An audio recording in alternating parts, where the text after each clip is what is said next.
Okay, so welcome along again. This is the fourth episode, the fourth part of the Quarterly Crate, the last one of 2015. This one is by Jesper Dalbach, and it's on a new label called Templar. The alias he uses for this is The Persuader, and many of you might know his old records under that name, which he did on Svek, particularly in the late 90s. And this was a deeper side to what Jesper Dalbach does. Some of you will know him for his music under his own name, but also as Lenk and various other. DK7 I think is one he used for a little while as well, with a producer from Cork actually called Mark O'Sullivan. I believe they both used that moniker at that point, but maybe Mark went on to use that on his own or something like that. But The Persuader is arguably Jesper Dalbach's most well-known alias, and yeah, a good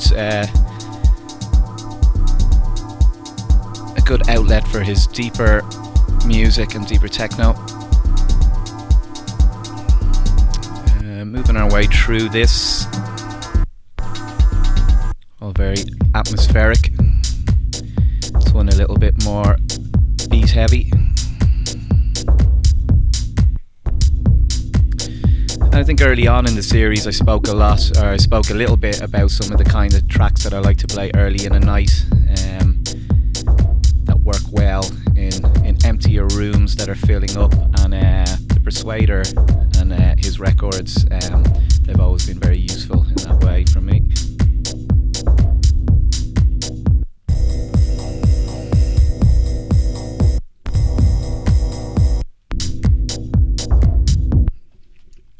Moving on to the other side. A bit dubbier feel already.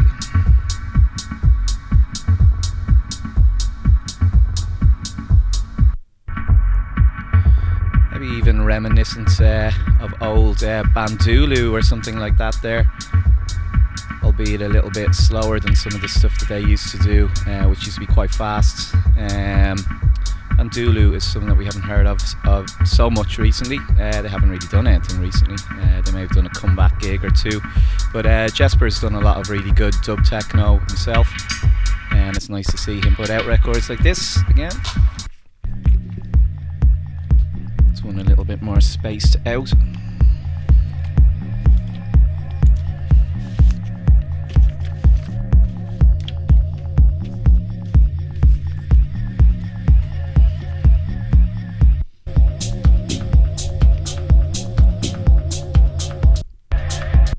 Yeah, overall a very strong offering from him, a nice 4-tracker. Now this is a new one. I'll tell you now, one moment, what it is. It's a new architectural album, if you can see it there, and it's on Wolf School Records, which is Darko Esser's label. And this one, as I said, it's by Architectural, who is Juan Rico, aka Rico, who some of you may know for his harder techno productions. Again, much more lush and atmospheric, and pretty much a million miles away from the original material that made him famous in the techno scene, certainly in the harder techno scene. And he seems to be almost exclusively doing this kind of stuff now. And it is more kind of album-based material for techno. More of a listening experience, some of it for sure.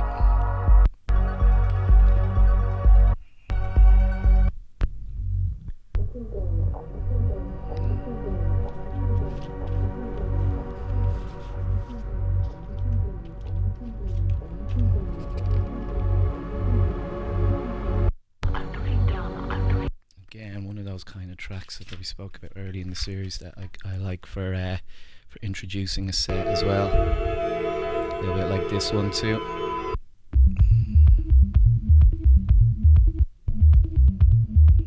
This one is kind of like a deeper Planetary Soul Systems track or something. kind of understated, but it has a lot of pressure there actually. I think if you play this one out, it would sound pretty big. It's a nice little pulsing techno groove that creeps up on you. Yeah, very, very Luke Slater-esque there.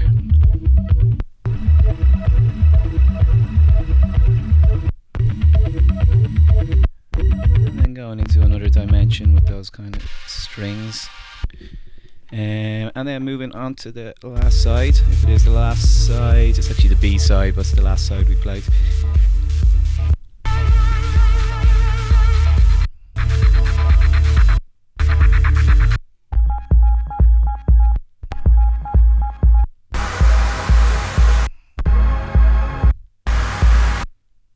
Yeah, nice contrast there.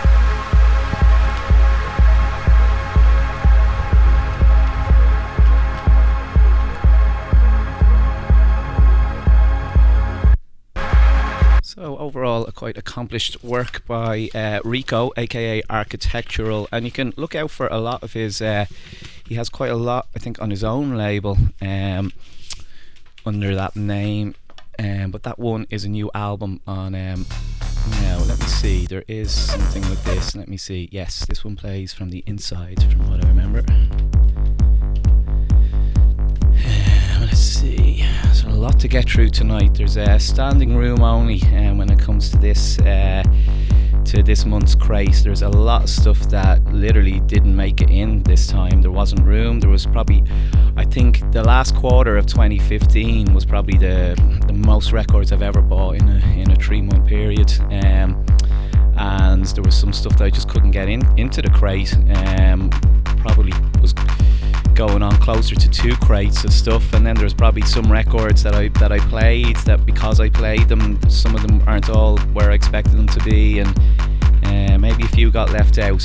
But this is a new one by Richie Houghton, and I'm not usually the kind of person that is a crazy completist when it comes to collections of records that come out, but for this I thought, you know what, this is return to form from Richie Houghton. So as you can see here, there's different ones, different artwork. One thing that would have been cool, he did 7 records, mostly under the Plastic Man name, I believe, although it's probably, I don't know what it's actually, yeah, Richie Houghton. It's actually billed or branded as Richie Houghton from my mind to yours. So there's a CD album, but there's also 7 12-inches, and I said fuck it, I'm gonna get all 7 of them, why not? So I've picked out a couple of my favourites. There's no point playing all 7 of them, but there's a few of the other ones, many of which are kind of like 808 workouts. There's not loads to some of the tracks, but sonically they're very big. This one is possibly my favourite of the lot. It kind of starts out a little bit like Star Dancer, the old Detroit classic, but then goes very much into the kind of classic Houghton acidic style.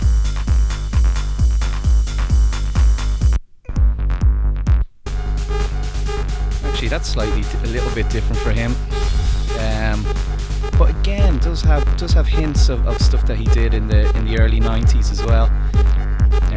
But this one is huge, and the thing about Richie Houghton, I think some people might have criticised him or criticised some of these new records for not I don't know, being completely new or pioneering or different to stuff he's done in the past. But you know, I think like a lot of producers, they just have fun making stuff like they used to, you know, and you know, who are we to tell him he can't? Because really, this particular track sounds massive out. It really does.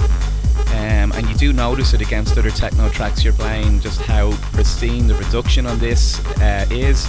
And how it engages the crowd as well. This track particularly sounds awesome out, and yeah.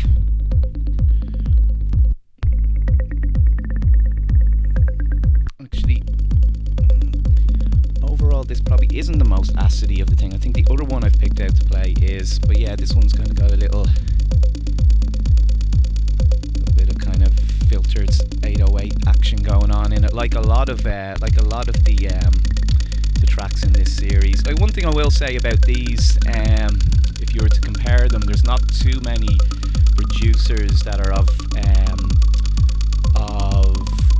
his profile that can just bang out a series of 7 or whatever records and expect everyone to buy them.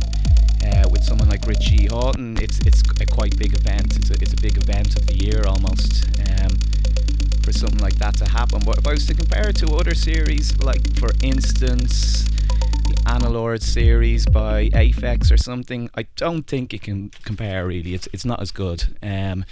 If you're a Richie Houghton fan, obviously you're going to welcome these. I welcome them because they're useful for playing out and whatnot, and I'm glad I've got them. But if you're going to compare them against something like the Analord series, for instance, they're not. There's not as much variety there. But yeah, this is the one that's a little bit more acidy actually than the others.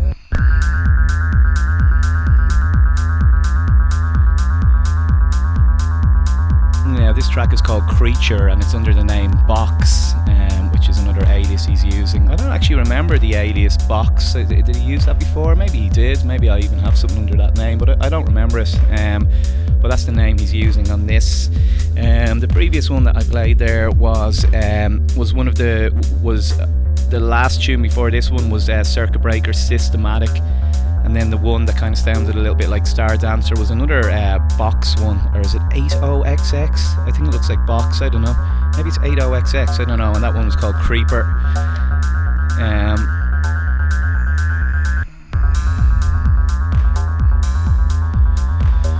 Yeah, you can kind of hear as well where producers like Rose and these guys get their sound from a little bit. It's certainly Plastic Man influenced, and it's kind of good to hear Plastic Man or Richie Houghton come back and show people what he's about again. You know, I have to say I saw a video of him talking about doing these records, yeah, I thought it was a really good video. It was like a 15-minute video where he's interviewed and he's talking about getting back into making music like this again, and that his new studio was coincidentally in pretty much the exact same size dimensions as his studio that he used years ago when he made a lot of his original Plastic Man material, I think is what he was saying. So it was kind of it was an interesting interview with him, I think. I think no matter what Richie Houghton does, he's going to get criticised by someone, but I don't think he deserves any type of criticism. He's put out a good set of records here, and he's back doing what he does best and what he enjoys best, it seems. So on to the other side.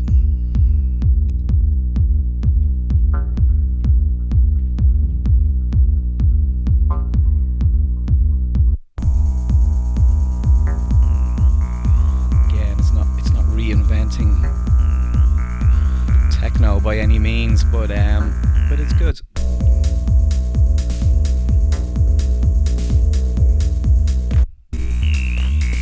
And I'm not sure if there'll be a repress. Sometimes with some of Houghton's stuff in the past, I think it was a concept series, and some of these kind of ones they did only really get pressed once, or they only really got pressed around the time and didn't tend to pop up again after that. So I think if you're having any doubts as to whether you should buy them or not, or if you're thinking of buying them, I think you should just buy them. Why not? So this is one by a guy called DJ Neffel, and it's called the 12th Planet EP. I'm not too sure what record label it's on. GRTW001. Acidy stuff.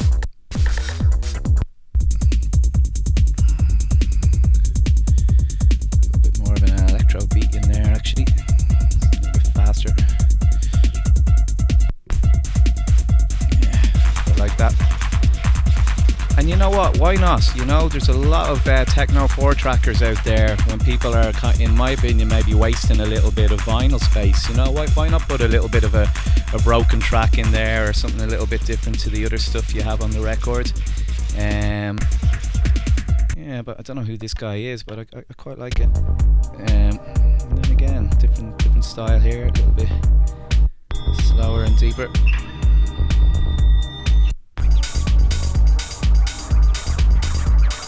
Yeah, really nice stuff from this guy. Maybe I have something by him already, I don't know. It's hard to always remember. Sometimes you think, oh, that's a familiar name, but that's just because you bought the records a few weeks before that. That's why it's familiar. It's not actually because you have loads of records by them. So sometimes it's hard to know. But yeah, quite good record by this guy. Who I assume is a dude. It could be a girl. Who knows? But DJ Neffel, their name.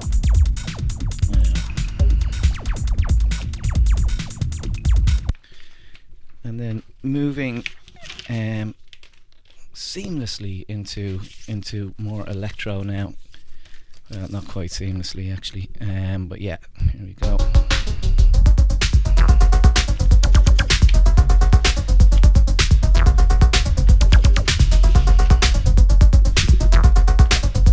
Now this is a various artist, 12-inch. It's got Mesak, Jeremiah Orr, Matty Taru. Now, don't expect me to know whose track is whose, but all I can do is go through them for now. Yeah,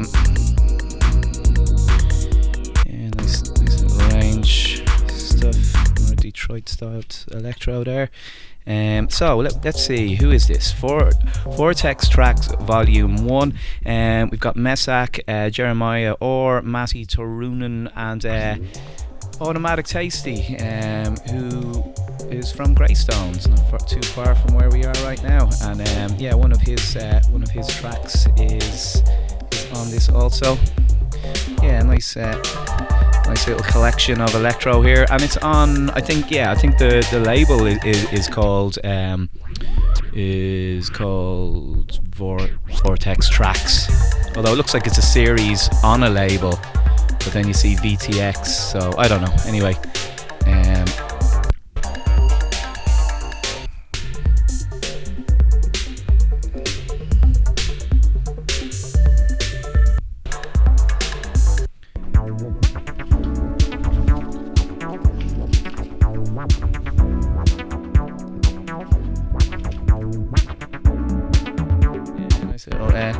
Persistent little acid line bubbling away in there. Gives way for this, and then back in again towards the end, I think.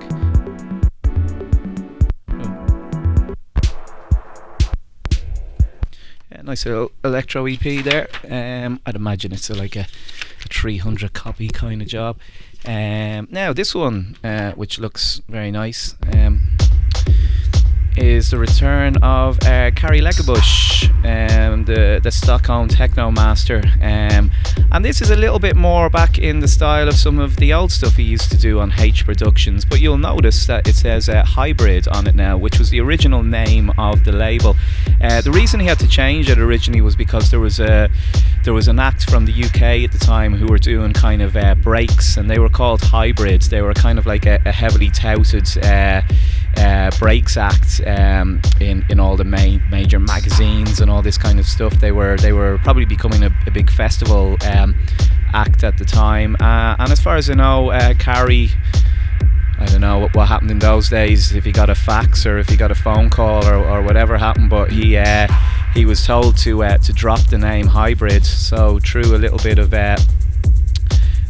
legal pressure, he had to give up the name Hybrid, but now he's obviously saying, well, fuck Hybrids, the old breaks act, I'm going to put Hybrid back on my records. I'm not too sure if it's called Hybrid anymore, if it's called H Productions or what's happening, but it says Hybrid on it again, and I kind of like that.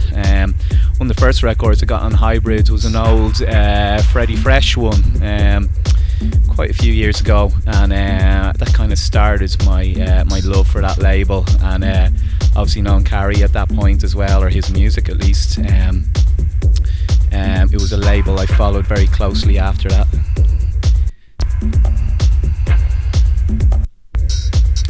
Not loads happening on this side, but it's the kind of techno groove that kind of just keeps people there, I suppose. One thing you'll always be guaranteed with a Carrie Leckerbush record is that the production will be big and booming and very full. So yeah, nice kind of rhythmic techno track there.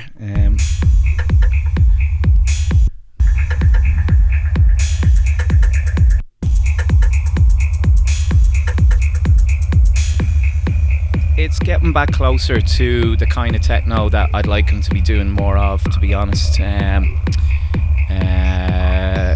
There has been a lot of producers, including Carrie, it has to be said. Maybe Joey Beltram is another one as well, although I think he's a more extreme example, who have kind of gone the way of... I think the easiest way of explaining or terming it would be the beatport techno route a little bit, and I don't want to sound too derogatory by saying that, but certainly a lot of people changed their sound to suit the trends, or to suit the new movement of techno as it became, when beatport became more prevalent. I don't know, I think Carrie Leckerbush is one of those people that could have maybe kept doing more kind of proper techno sounding stuff, but then maybe a lot of his stuff got very big room sounding.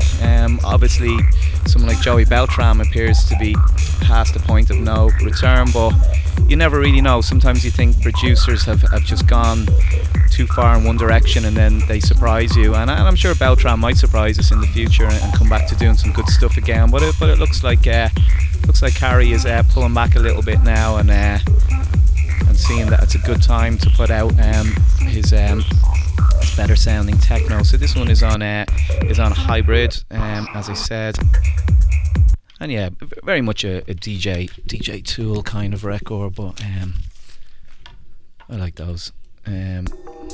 This one is by a producer called Johnny Oakley, actually, another Irish producer, and the name he goes under here is Monoke, and this is his debut 12, and it's on a label called Free Rotation.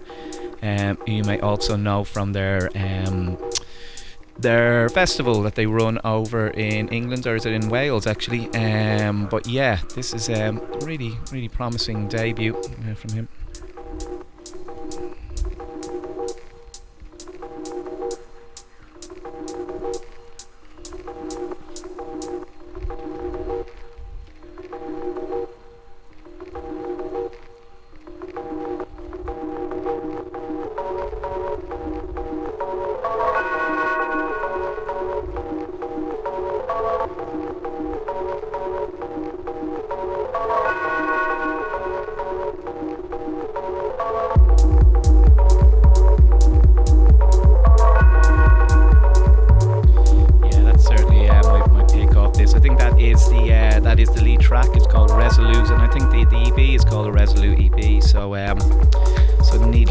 That's probably their pick on this record, as it is mine. Really good track. Lots of nice elements in there. Very loose kind of feel to them as well, which is not something you hear a lot of sometimes in the over compressed world of dance music and techno. But yeah, really liking the feel of this one. Carrying it on a little bit, which is the inside, which is called When, and then moving on to the other side. He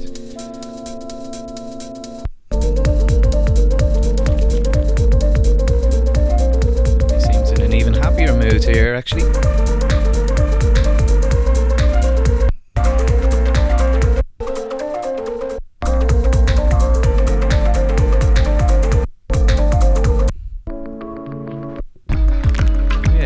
By Monoke.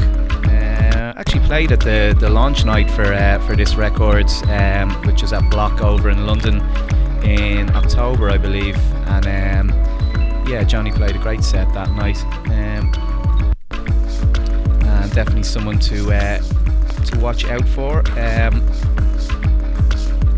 Also closely aligned with the London Modular crew over there, as well as the Free Rotation crew.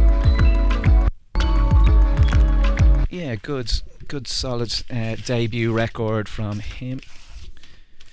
Now, here is one by Gaslotten Circle. I'm pretty sure the last time I actually said something was by Gaslotten Circle when it wasn't, and I quickly corrected myself, or I can't remember what that was actually, but I was saying something about Gaslotten Circle or Murder Capital, I can't remember, but either way I wasn't playing a record on that label or by him. But anyway, now I am. He has two new ones on Murder Capital, number 12 and number 11. I don't think I have number 11 with me. As I said, it was a struggle getting what I could into this particular crate. Yeah, it's nice. To be honest, I prefer the material on his album. I think now with Gaslotten Circle, no matter what he puts out, people are going to be ultra excited by it. So, and sometimes that happens. I'm excited if I see a new record by him too. But overall, I like the two new EPs, but I still think some of the album cuts are where it's at when it comes to him, and a few of the previous records he put out too. But this is still a good record, and this is probably the best one on actually a little vocal loop or sample that comes in now.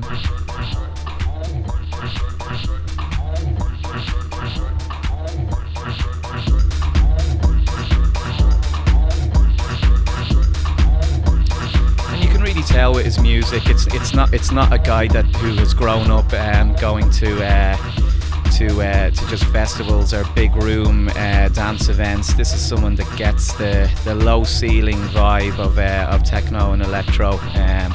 It's a really pure club sound. Yeah, those kick drums are just perfect. Music in my wings.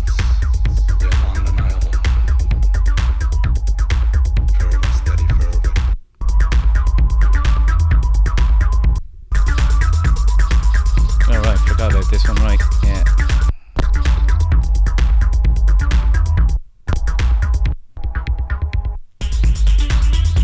One thing about Gaslotten Circle is he doesn't appear to gig very much. I'm sure if he did, he'd probably get an awful lot of bookings. You know, who wouldn't want to hear a live set of this? But yeah, he doesn't do too many. I guess if you're good mates with IF or someone like that, maybe you can somehow talk him into it. But in general, I don't think he does very many live sets. So this one is by Tom DeCiccio, who's a great UK producer. This one's a little bit more jacking. This is on Off Minor Recordings.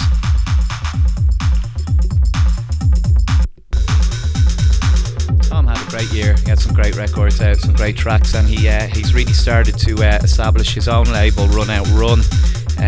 To be honest, I think Tom deserves a hell of a lot more exposure than he currently gets. Sometimes the word underrated can kind of be used. I don't know, underrated.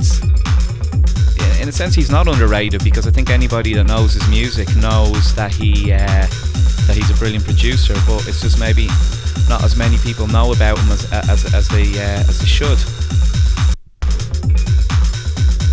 But it's quite a variety to what he does. Some of the stuff he can do is ultra hard, but then there are moments like this as well.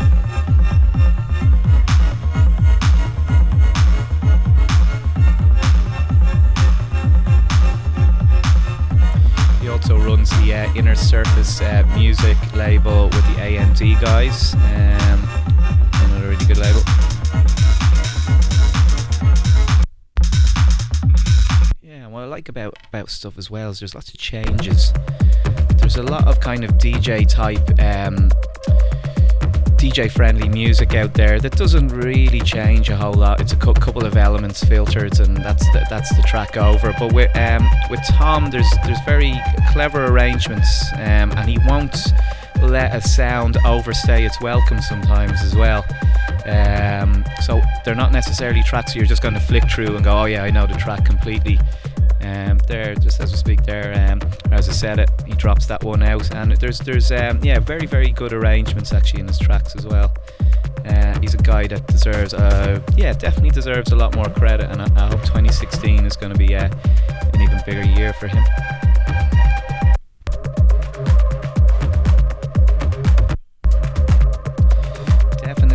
A producer who I could see on a bigger label like an Oscoton or someone like this, and I think one of those kind of labels would definitely bring him the kind of success that he deserves, because it's an interesting out scene nowadays. You know, it's if you are on one of these big labels, it can really change your career a lot. And then you see other producers who could be making music that's just as good. And it's not to say Oscoton don't put out great records, they do.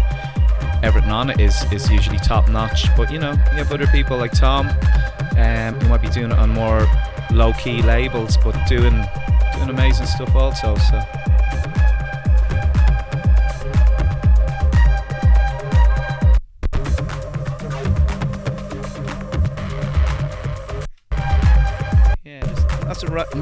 Really nice little elements. You can almost hear a little bit of a squawking acid note in there, but there's just these tiny subtle little bits that just pop in as well. Yeah, really good producer. So moving on, that one was on Off Minor. Another English producer now, I believe, Steve O'Sullivan, who runs the Mosaic label.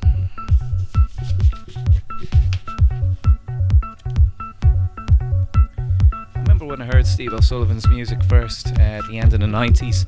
I think how I heard his stuff first was I heard a remix he did of Sven Vath. Sven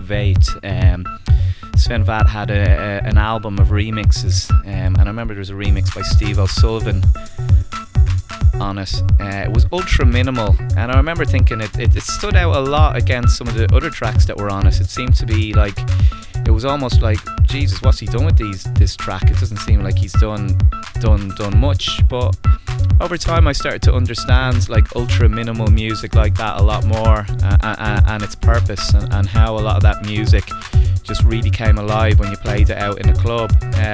And now if I'm to look back to minimal records from the 90s and by people like Steve O'Sullivan, I'm going to want them in my collection straight away. I'm not going to let them go. So but Steve O'Sullivan has, especially through his own label, Mosaic, has put out a lot of good minimalist and deeper sounding releases.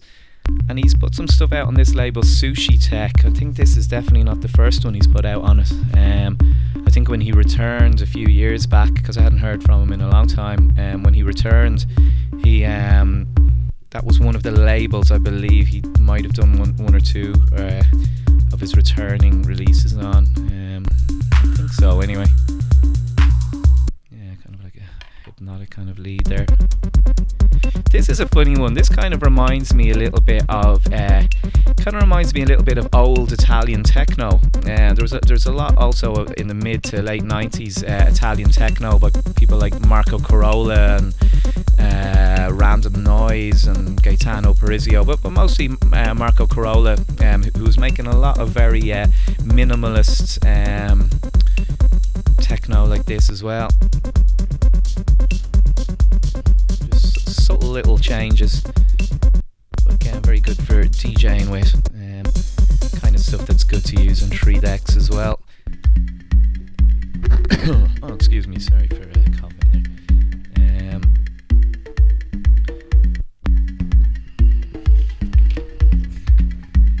Not a lot happening on that one. I'd imagine a hi-hat might come in at some point though. Yes, it does.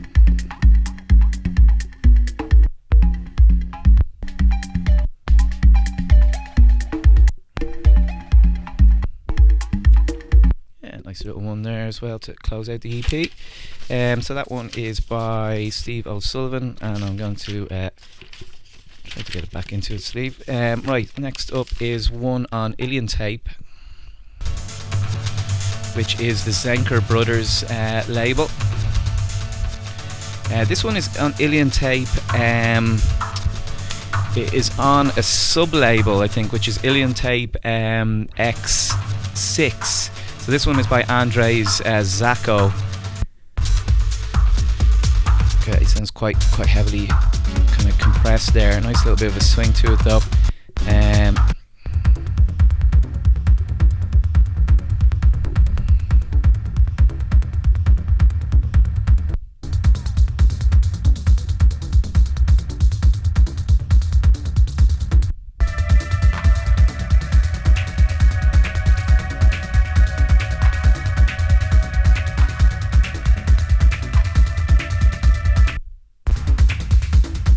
And they seem to have that down a lot on the label. Good heavy beats, but with nice strings layered over the top. Certainly for one of the harder, and I suppose you would put Ilian Tape in the, maybe not in the harder techno, but like some of it is quite, the beats are quite heavy as well, but there's certainly a looseness and a really good groove to a lot of their records that sets them apart, I suppose. Just really nice atmosphere.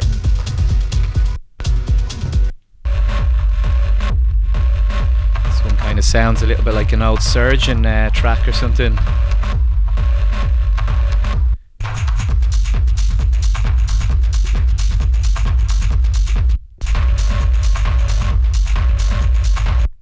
So that one's on Ilian Tape. There is a remix by Rupsy on that, and I think that was the Rupsy remix. I could be wrong. It looks like it was. Next up is another one on Ilian Tape, and actually it's going to be following a little bit of the same lead as the last one. Slightly more broken beats on this one. Again, nice use of strings there.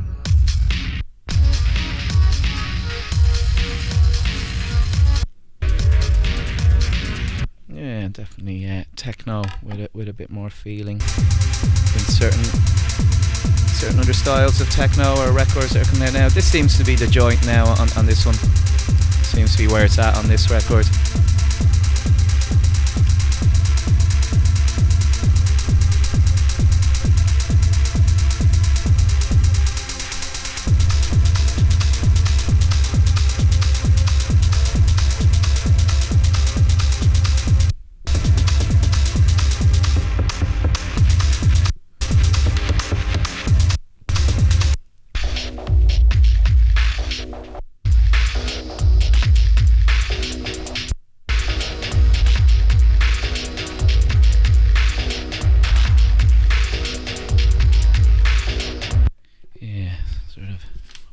Low slung broken beats, and that one is by Andrea and it's called Outlines, and in fairness to the Zenker Brothers, they really have created a great label there and also given exposure to a lot of other great artists around them.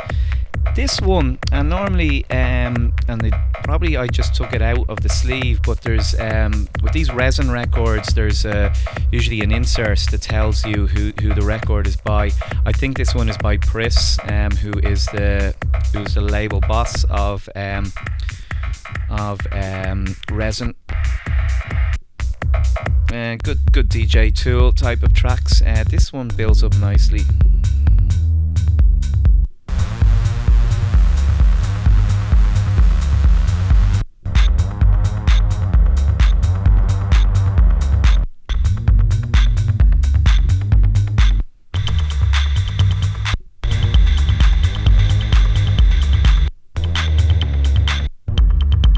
Sounds like he had fun making that one. Slightly more drum heavy. He does have a kind of a distinctive type of kick drum, I've noticed on some of his tracks. Just a bit like that. It's a good good solid thud off it. And then this one closes it out.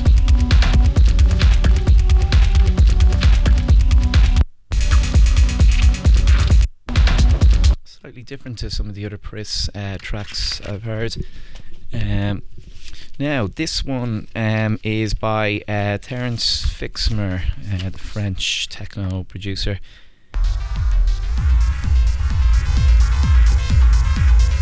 This one's on CLR actually, and these are remixes of his album Depth Charged. So yeah, this is the Steve Bicknell one.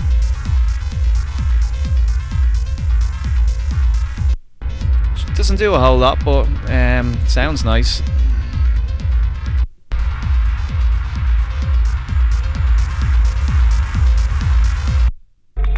Moving on to the next one. This is Terence Fixmer's live version, which also doesn't do a lot, but it would, I believe, maybe have slightly more presence on the sound system than the Steve Bicknell one. Yeah, that still would kind of, but this kind of sounds a little bit clearer production wise. Different types of tracks, I suppose. And then on the other one we've got this and it quickly goes to 33 actually, so yeah, watch out for that. So there's a nice answer code request remix on this side.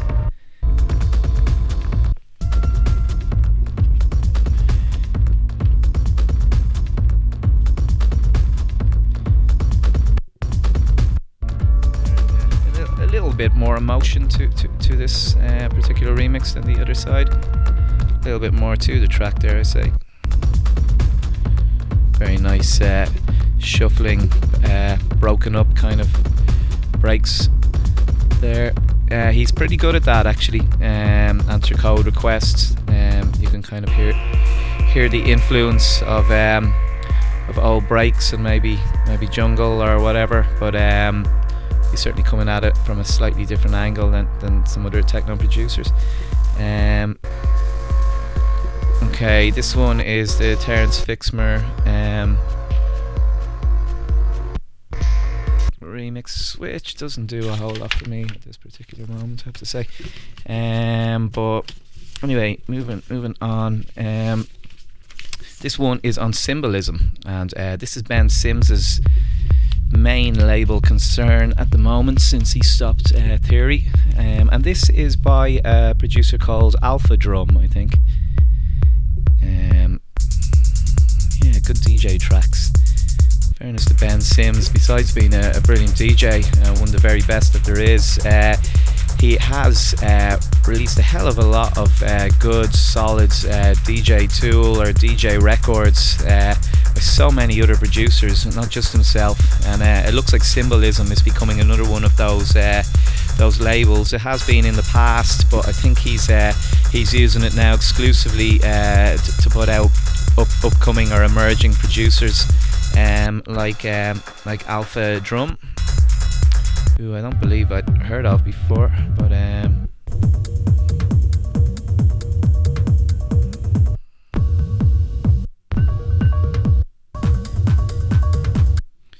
yeah, kind of does what it needs to. And this is probably the pick of the tracks on it.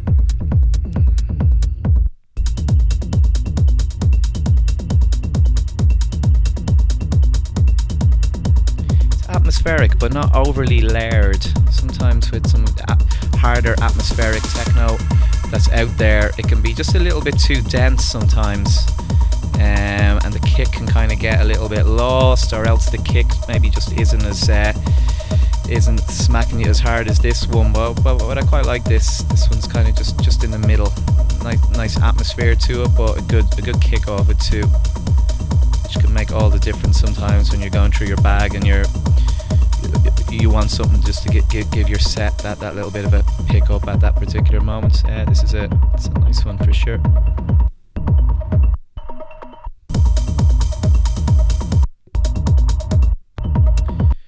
Not loads of elements, they're relatively minimalists, but elements are used quite well.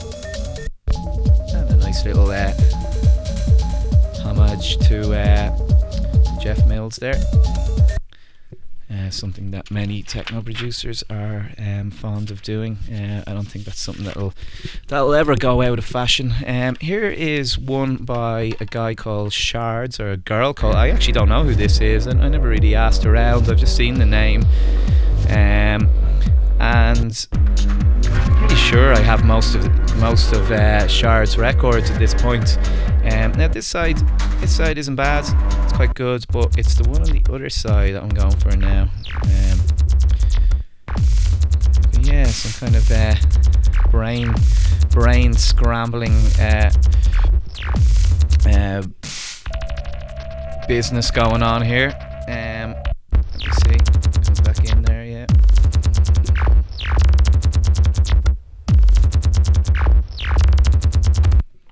And then back to the other side. So this is the inside one and the other, which again is nice, but this is the one.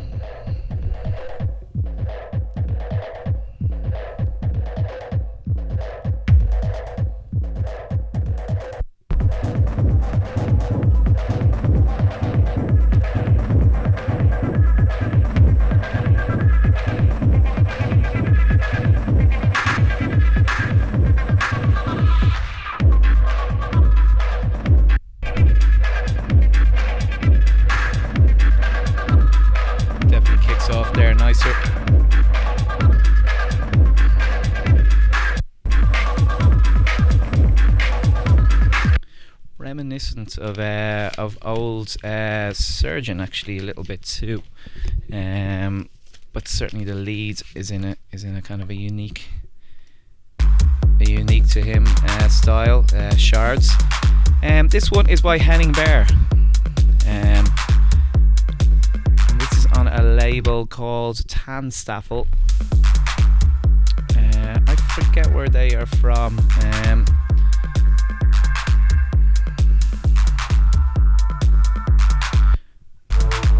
Come back to that one because that's actually my favourite one off it. Yeah, Henning's tracks do sound very big. They're very rhythmic. There's not always loads of elements in them, but the elements that he does have in them he uses very well, and he manages to create a very wide and big sound that will certainly and do sound really good on a sound system.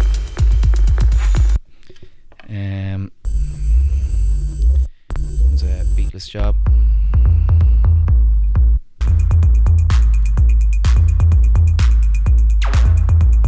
And again, nice little acid lick there. So a kind of a good DJ Tool type of track, but yeah, it's kind of slowly evolves and changes subtly in the background. Very good DJ track, and like I said, just nice rhythm to his tracks.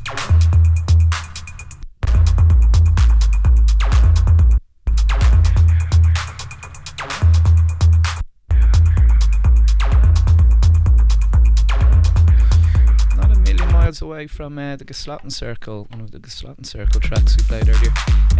Yeah, this is my pick of this record.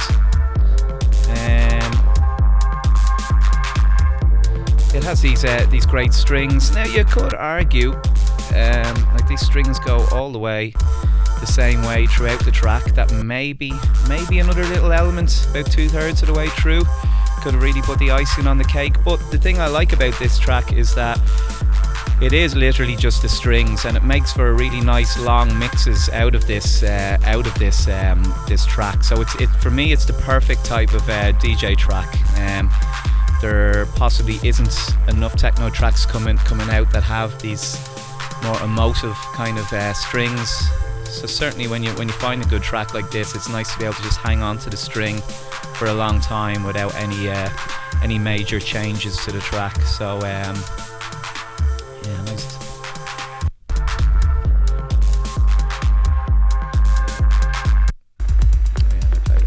But yeah, good offering by Henning there. This one is on Black Sun Records from a little while back.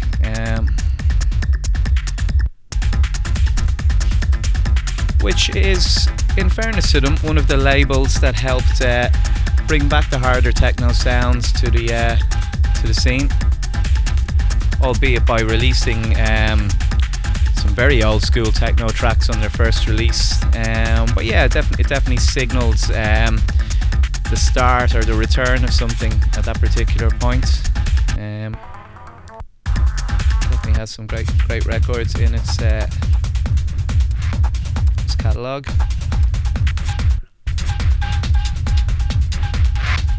This one is by a guy called El Bosco. I think he might be Spanish. I think so, anyway.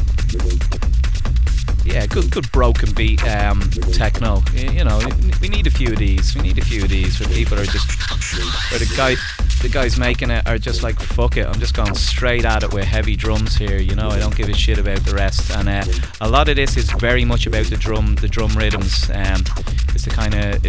When you play a couple of these tracks, it comes very hard at people. It's really in your face, and it's nice to have a few records like this that just kind of ditch other elements and just concentrate mostly on the drums.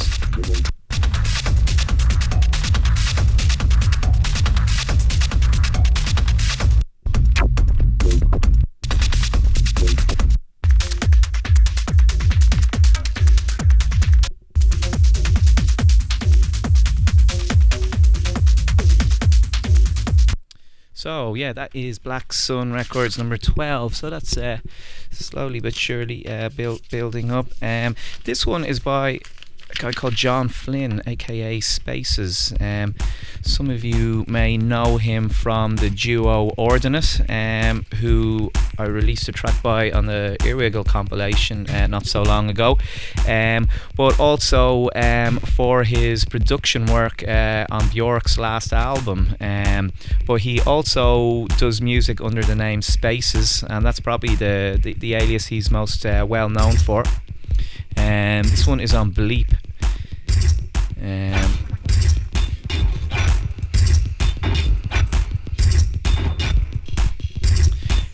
John is another Irish producer, actually, now living in London. He also runs a mastering service over there as well. But certainly no slouch when it comes to making his own music too. As well as being a very good mastering engineer.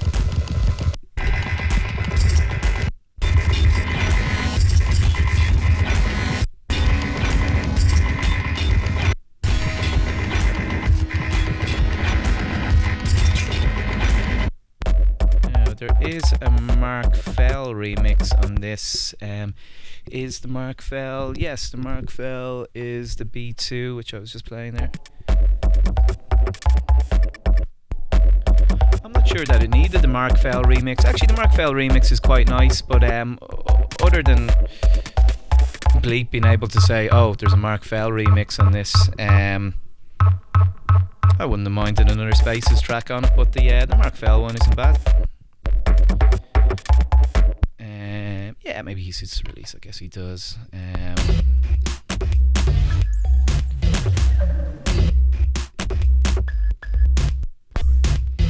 And if you see the artwork there as well, the artwork is by JP Hartnett, who is one half of Ordinate with John as well.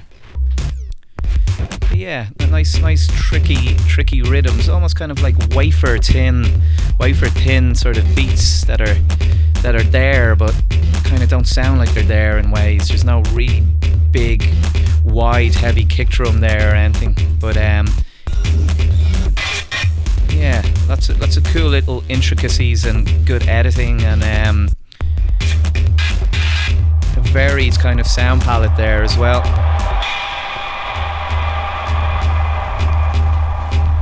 Judging by this, I haven't seen Spaces play live, but I'd imagine his live set could be pretty good.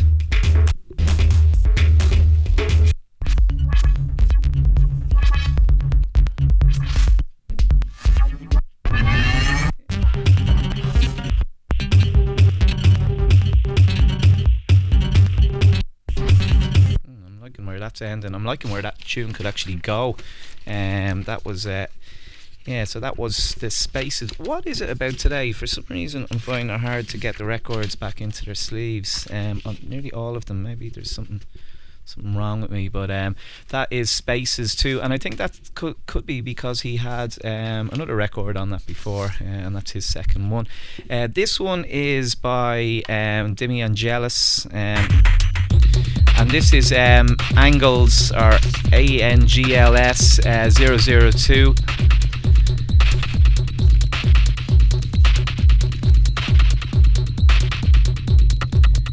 I think he could be up to number 3 already, or soon. But yeah, he's not hanging around. Which is the one? There's this one that sounds a little bit like old Johannes Heil, actually. Very much.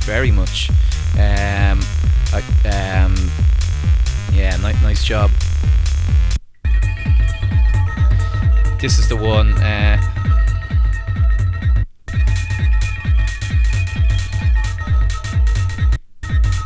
Yeah, I like the lead on this. It kind of falls back down on it. It kind of goes around and falls back on itself. It's a really standout kind of lead line there.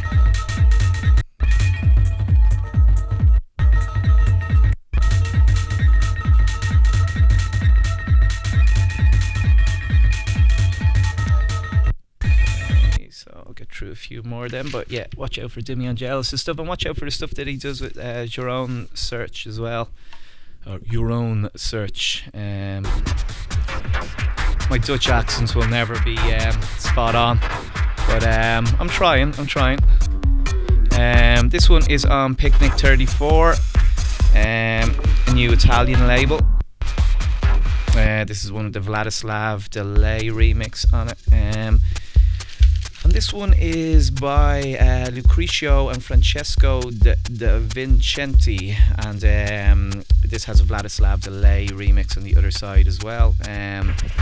This is the original. Solid stuff. I think I played something on it before, and I'm going to pick up a bit of and yeah, Picnic 34 is the name of that label. That's their second release. This one is on Auto Fake, which is Dave Tarita's label, and this one is Martin Hare. It's an absolute slammer by him there. And I'm going to get through the records a little bit quicker now. That one was Martin Hare. After that was Housemeister. There's Dave Tarita. And then a nice close to it by Patrick Bolton. But yeah, a strong 4-tracker there. And nice to see Dave Tarita coming back to putting out records on Auto Fake as well, because went digital for a little while. This one is the next one on Bleed, which is Voltface's label. And this one is by him again.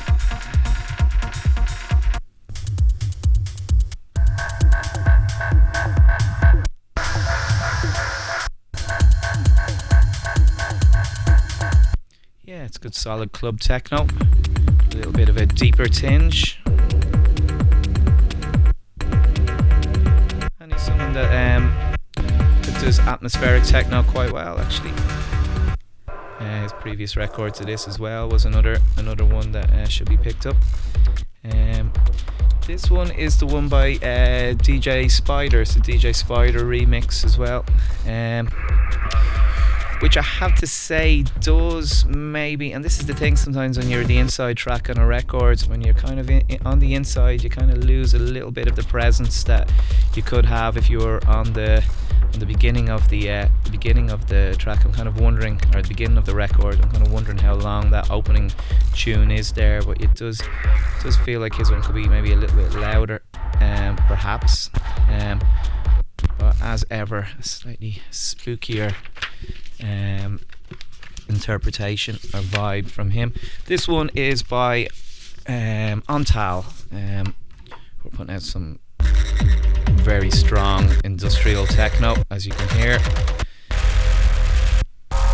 Yeah, they don't mess around at all. It's not the only on-tal record I have with me at the moment. Good heavy breaks there, and that's on a label called Noise Tank.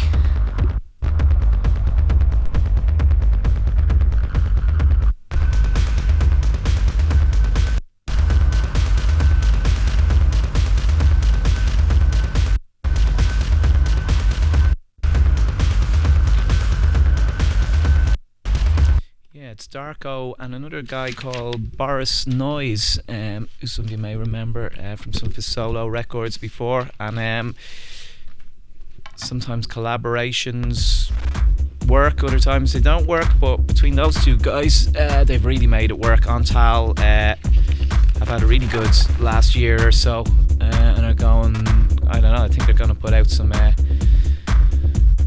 lot more big heavy ass techno records. They seem to be very prolific. This one is actually remixes of Phil Kieran, not a producer whose stuff I watch out for too much, or that I even see it too much anymore. I know he is releasing here and there, but for some reason I haven't come across one of his records in a while. But there was a Planetary Assault Systems remix on it, and actually a lot of there was certainly a period in Phil Kieran's career. Some of you may know he did an electro record on Decal's label Trauma Industries in the late 90s, early 2000s, and then he did stuff on Bugged Out, and he started to get really big around then. Obviously he did remixes, he did records on Nova Muse and stuff like that, but I haven't seen as much of him in recent years, but this Planetary Assault Systems one alerted me to him again. So that kind of buzzing Luke Slater sound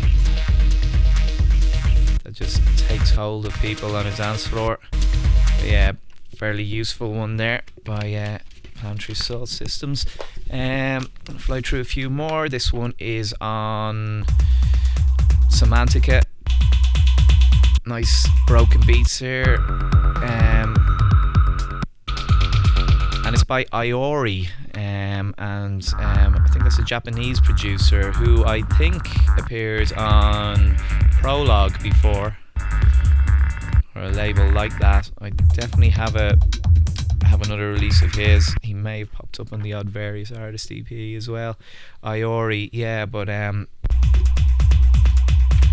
speaking of atmospheric techno, I think he's someone that does that, and with broken beats, it sounds quite good. This one is by Dario Zenker, again on Ilian Tape. Just so happened that I do get a lot of their records, but I think this must set a new record for them of having three different ones on the label in the same show.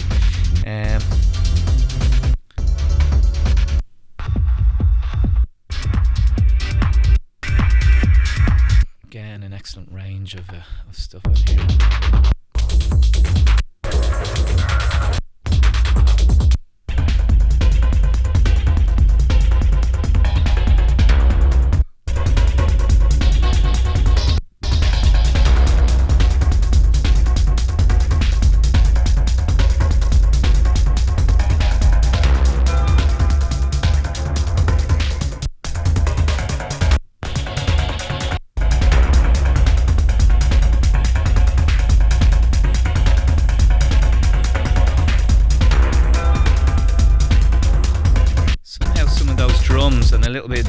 Kind of reminds me a little bit of old CJ Boland's on RNS. I don't know why. Just some of those, some of the percussion there, especially. This one now is by Anita, and Anna is her real first name. And this is on Spencer Parker's label, Work Them. Now Anita does. She's a resident DJ for Blockhouse in Paris, and a really good DJ. And this is her debut vinyl, or debut release. I don't think she's had any music out so far, but a fine debut, a really, really good debut. And I like this label. It's had a really good few years or a couple of years since I first discovered them. But a strong debut from her. And this is one of the tracks on the record that to me sounds like a French techno track. Really does.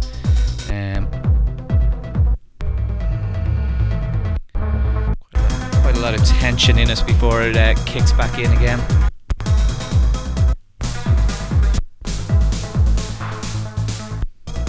Good job from her. Now it's the inside one. It's the inside one that I've been playing a lot in this actually.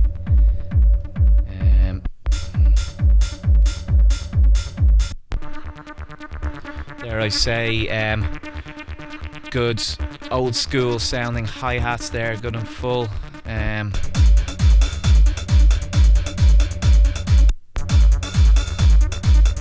Yeah, people go pretty wild to this track actually. There's nice little vocals that seem to creep in here as well. I'm not too sure if they're hers or it could well be.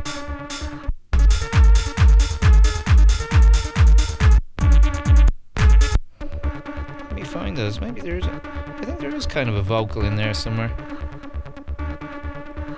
Almost like a whispering vocal.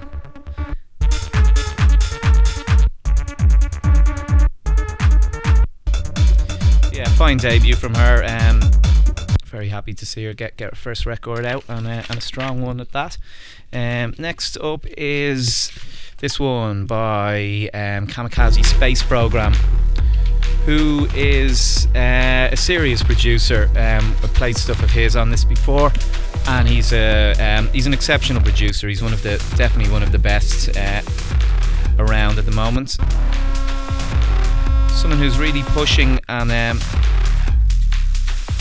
although some of his tracks you can kind of think, oh right, I've heard that rhythm before, or like maybe not on these ones particularly, but there is a kind of a rhythm that he's a very distinctive rhythm that he does. A little bit there. Like I said, I think before, producers like him and Randomer have certainly kind of pushed on the sound that Blauen was doing before, and are doing their own slant of it too. But yeah, if it's that kind of rolling groove that you liked about Blauen's older productions, but with a different type of slant, because he gets a crazy different type of atmosphere into his tracks as well. Kamikaze Space Program is one of the dudes at the moment. Yeah, that one's on Luke Slater's Moat Evolver label. Yeah, I tend to do this, don't I, on the show sometimes. I go, oh, we'll get quickly through these now, and then I don't know how quickly I get through them. But this is by Dax J. This is on his label Monon Black.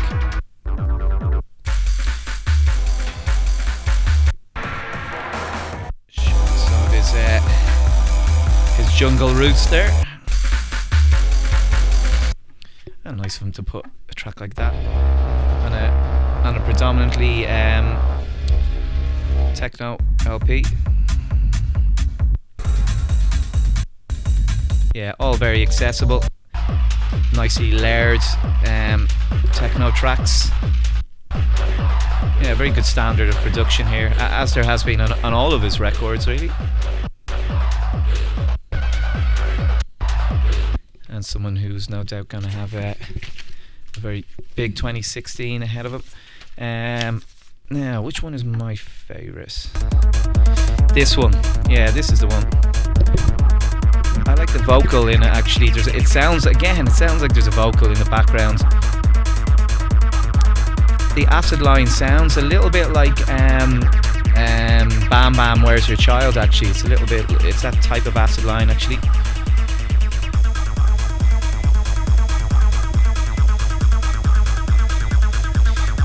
Yeah, it's all kind of made by that those kind of echoed vocals that are in the background as well, that make the whole thing sound very sinister.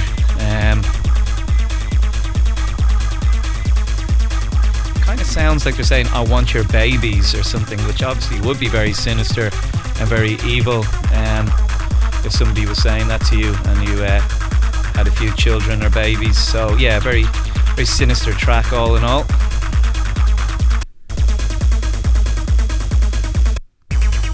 I'm not too sure what those voices say, but that's kind of what it sounds like.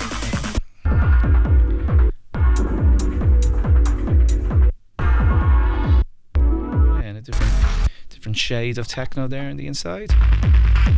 Yeah, another belter here now. Doesn't sound too dissimilar to some of the old Glenn Wilson and Mike Humphries stuff that they used to put out in Punish, actually. Yeah, good humper there. Okay, so that's Dax J's album, and that one is called Shades of Black. Now moving on to someone, and actually now that we are on the subject of DJ Bone, there was another record of his that I played earlier in the year, and it was on Don't Be Afraid, and I don't feel that I gave it enough props at the time. I think I kind of played it quickly and said, oh yeah, DJ Bone, you know, if you know his tracks, you know he always comes good or whatever. But actually, there was one particular track in that Don't Be Afraid record that I've played all year, and now this new one on Don't Be Afraid looks like being one that I'm going to play for a long time to come as well. DJ Bone is one of those guys who's famed first and foremost for his productions, but he also makes some very unique sounding records as well. The one on it is this, and it's called M.O.M. Mom, and I've heard that this is his mother died recently, and I think this record was a mark of respect in her honour, and it's some track. Yeah, he would go pretty wild to this one. One of my favourite recent techno tracks, without doubt.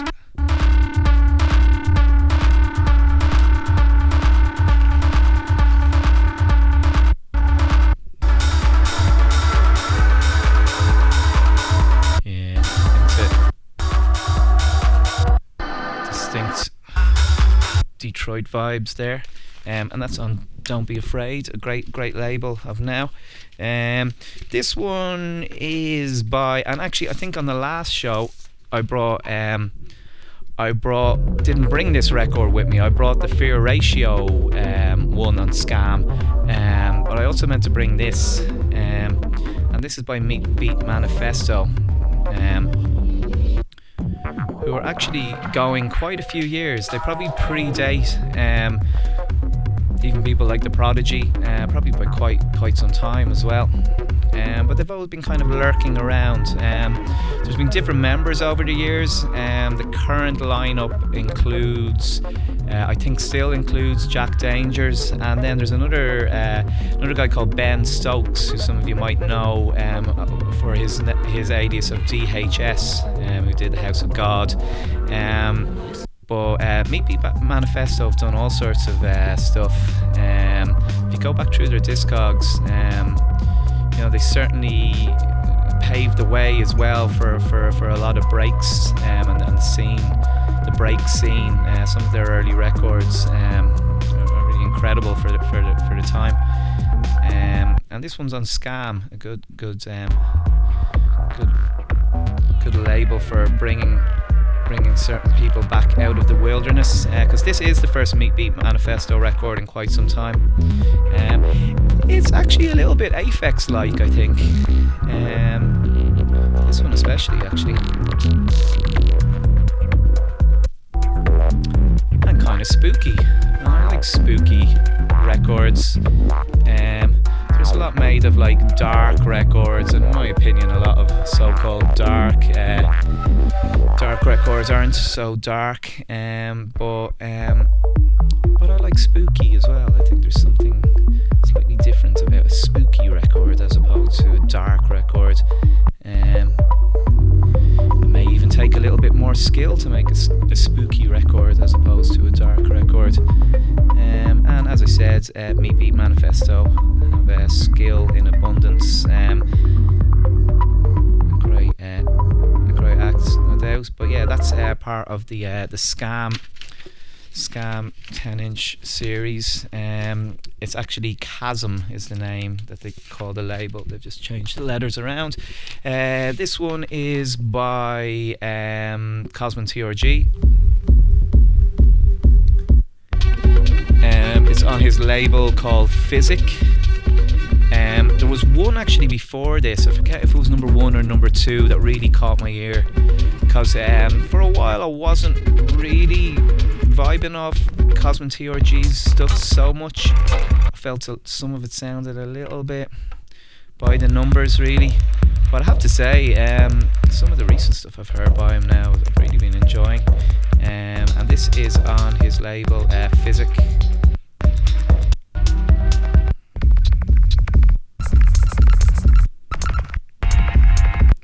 It's the inside track here, I think, that I played.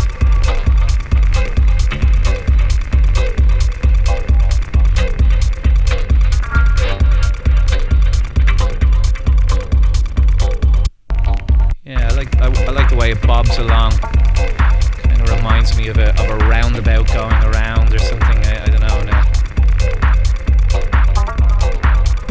in a fairground or something. It's really nice. Style here, a little bit like Sandwell District style. There's a lot of people in the last few years that have tried to emulate that style, and I'm not saying Cosman is, but it does sound a little bit like that, but it's done quite well. This one is a banger by Lucindo, and he runs a label called 3TH Records. He's from Naples. In fact, I met him in Naples recently at a gig I was doing there, and he was kind enough to bring me a 3TH t-shirt, which I wasn't expecting, and I need to start wearing that soon. Thanks a lot, Lucindo. But the thing I'm most interested in about 3TH recently is this particular record. This is number 7, and a good solid acid banger from him. You might know other producers who are loosely involved with the label, like Asion and Decarbonate. Again, my pronunciation, I never know how good or bad it is sometimes. But yeah, some good intense acid vibes here from Lucindo, who is the label owner of 3TH. Stepping up and showing us what he and the label are all about, and the thing as well, they always come in very nice covers, I have to say. Moving on, quick one. This one is by Binny. Again, another one on symbolism. Ben Sims is firing them out recently. I'm gonna try and get through this last lot of records a little bit quicker than I have been doing. And Binny is Liverpool-based DJ producer. This is my favourite one off it. Yeah, and I think Binny does have a distinct sound for sure. Very DJ friendly. Now moving on. And yeah, Binny's actually on quite a few labels recently. I think this is going to be a very good year for him. This one is by Lo Shay, a guy from Sheffield, who I believe has Irish roots, because I think his real name might be Liam O'Shea. And he did have a series of records before, where all of the records had each of the numbers were in Irish actually. So he certainly must have Irish parents or something like that. But he's based in Sheffield, and I think runs or promotes the main nights in a venue there called Hope Works. Really good DJ actually, who had a resident advisor mix out not so long ago. Yeah, besides all of that, he's making some really good tracks.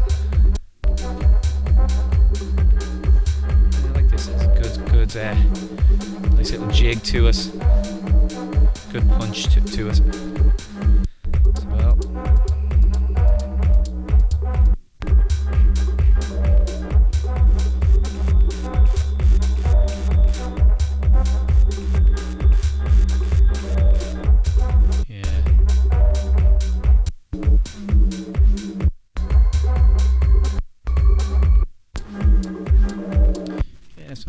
Clever little bits of arrangement there as well. Now moving on, what's next? This one is Rar number 1. Now this label is from Maelstrom and Louisa, I believe, and this first one is by Roy Jacker, which is Black Asteroid, Dave Clark and Mr. Jones. You know what, I like all of them in their own right, and I really like the Black Asteroid stuff, the Unsubscribed stuff. I think this is a case where Three's a crowd. It doesn't really work for me so much. I don't know, maybe I'm just not vibing off the vocals so much, but yeah.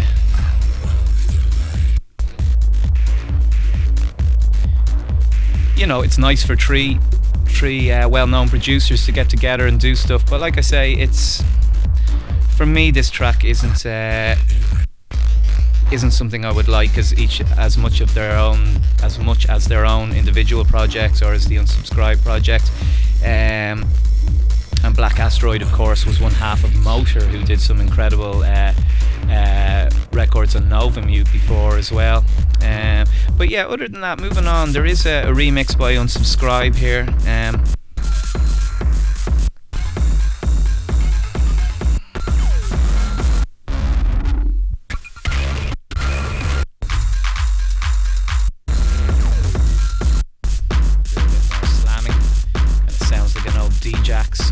Record there or something. I have to say I am preferring this one. It has a little bit more of a, almost like an old Robert Armani or Chicago-y Jack in Chicago track, which I quite like. I think they use his vocal here now again, somewhere. Yeah, there it is. Again, I think they were probably just using it because they had to make it sound like a remix. But yeah, I don't know. I prefer the Unsubscribe one on that, I must say. This one's by Maelstrom and Louisa.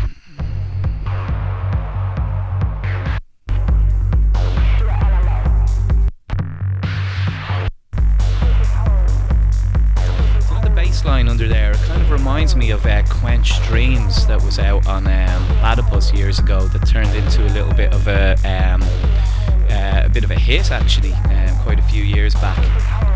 So kind of an interesting combination of elements in this track, with those vocals over the top as well. And then on the inside, Maelstrom flies solo with this kind of broken beat. Techno track. Kind of wonder if there's a little less reverb on that. It might kind of come to the fore a little bit more. The impact could be a little bit more, but overall, yeah, I'm quite liking that one, I have to say. Yeah, overall a good first offering on RAR 001. Nice cover as well too. Now, moving on. Yeah, I love this. I'll tell you exactly what I love about it. This kick drum is what I love about it. It's like when I'm going for my record bag, it's like when I pick up this record, it's like I'm putting a knuckle duster on when I play this track, because it's just like the most aggressive kick drum. Again, like I was actually talking about that last track there by Maelstrom, that maybe it sounded quite reverbed, and if you pull back on the reverb a little bit, it could sound like it has a bit more impact. This also sounds like it has a fair bit of reverb in there, but I think because there's a little bit less going on in it, you really feel the impact of that kick drum. But when you play this, like, there's not much going on in it.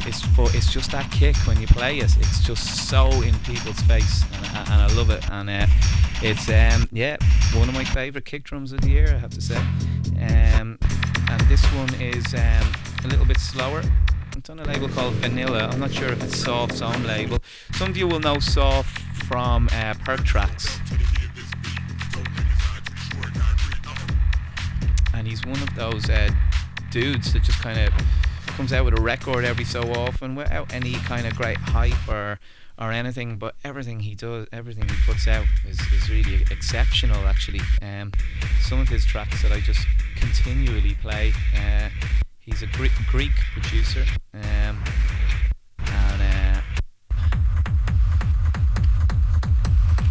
nice broken beats there.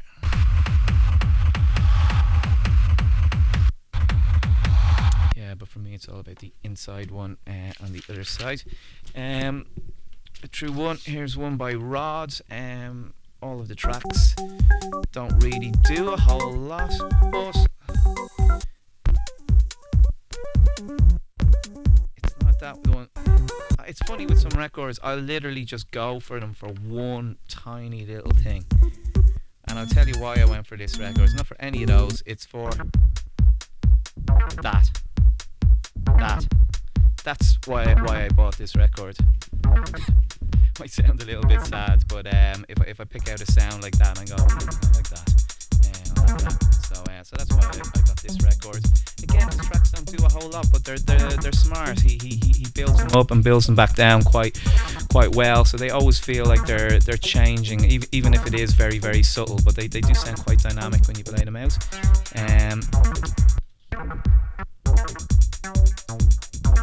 There is a quite kind of dead production to some of them, but I don't know, maybe that's what makes them sound a little bit more out front, or a little bit more in your face sometimes than other tracks of this type. But it's quite loopy kind of stuff, but it's done fairly well. Now let's see what we're gonna go for next. Something a little bit more Detroity. Now this is on Artless, which is a sub-label of Mojuba Records, which is Don Williams' record label.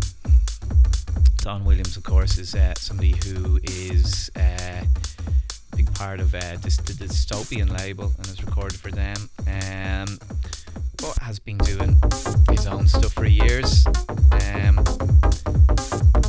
released on Pure Plastic also. This record is by Stephen Brown. The first time I heard of Stephen Brown was he did a record in Scandinavia years ago. I was a million miles away from this. It was a lot more scrambled and kind of broken up, a lot more experimental actually. But over the years, his stuff has got a lot deeper and a lot more Detroit sounding. He's obviously done stuff on labels like Music Man as well. This has a nice kind of skipping beat in it as well. But yeah, I think it's the other side I'm going for a little bit more. But certainly with Majuba, and I think Artless is this sub label. Always high quality, deep techno vibes. So that was Artless. Stephen Brown at least. So now moving on. Right, here is one by a person called, what's his name? Felix Cuban. Yeah,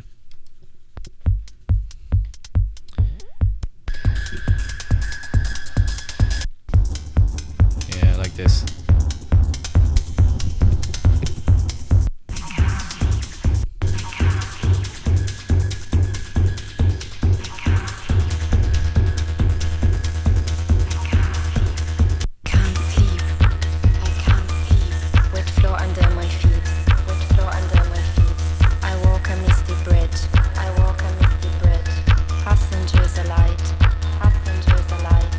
Yellow fuzzy lamps,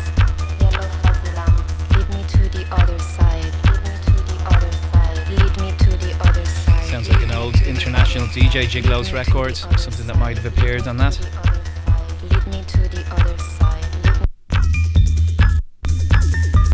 It's funny when it kind of drops down here. Is it just here? Yeah, there's a really good kind of build up to that. It's quite intense and then kind of drops down. I wouldn't have minded that kind of little sort of drop a little bit earlier in the track actually. It just seems there, everything just sets. It's really nice, but I kind of wouldn't have minded a moment like that a little bit earlier in the track. It's kind of snappy electro track there.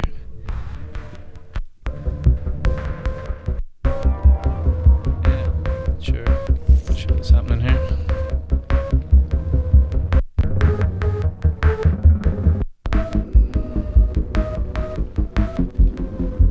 Oh, actually, speaking of babies earlier, this looks like there's been a baby.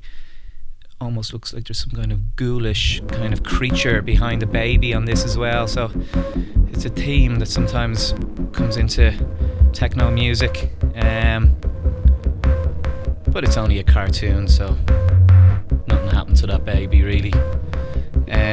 So this one is by Felix Cuban and it's on ITS or ITS 13 Voice Guiada Pesce. I don't know. That's the other thing I'm saying there. Not so. Don't really think too much of that one, but the other side definitely into. Here's one on Acid Works. Doesn't need too much observation. It's straight up acid tracks. That one's a little bit slower. This is Acid Works 7. It's the one I've been playing a little bit on it. Yeah, they're very upfront club acids kind of tracks. Work very well in any kind of space actually. This one is on Onset, and it's by Joe Farr, one of the label bosses of Onset. And again, very punishing stuff from him.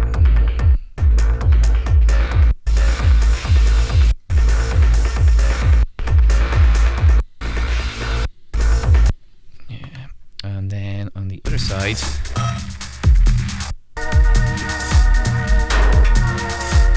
something a little bit more musical.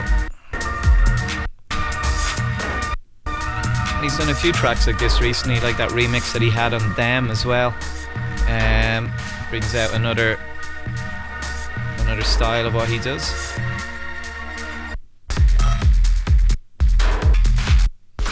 Yeah, Joe really is an exceptional producer, and he's had he must be turning into one of the most prolific producers in techno, and he's keeping the standard pretty high as well. So this one is on Demarcation, which is a new label from Lee Holman.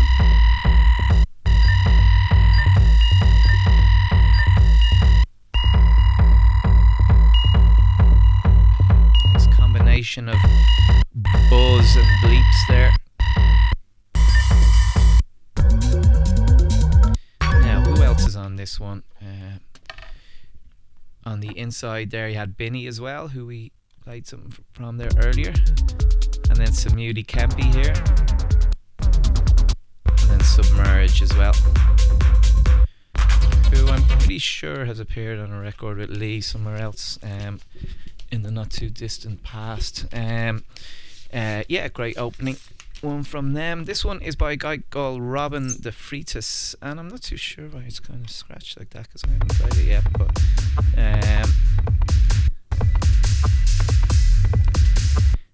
Robin is a Belgian producer and DJ. I was playing with him in Brussels not so long ago. Good DJ as well.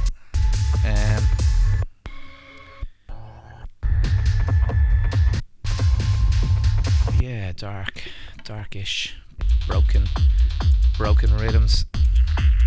This one's a little bit more stripped back. And then stuttered, delayed on itself beats almost. That one's Robin de Freitas, I think is how I say his name, and that's on a label called Borderline Times. Is it? Is that the name of the label? Or maybe no, sorry, that's the name of the actual release. Here's one by Ansem. On Perk Tracks. He has an album coming out on Perk Tracks soon, and he's pulling no punches here.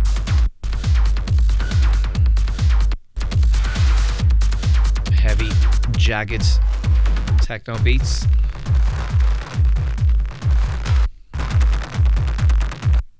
Very distorted sounding, and obviously anyone that's seen his live set as well knows what this guy's capable of. It's not only on records where he really comes into his own. He does a great live set as well.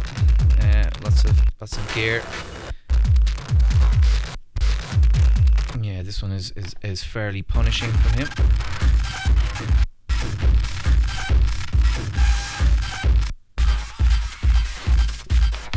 And it has a picture of this gentleman on it as well.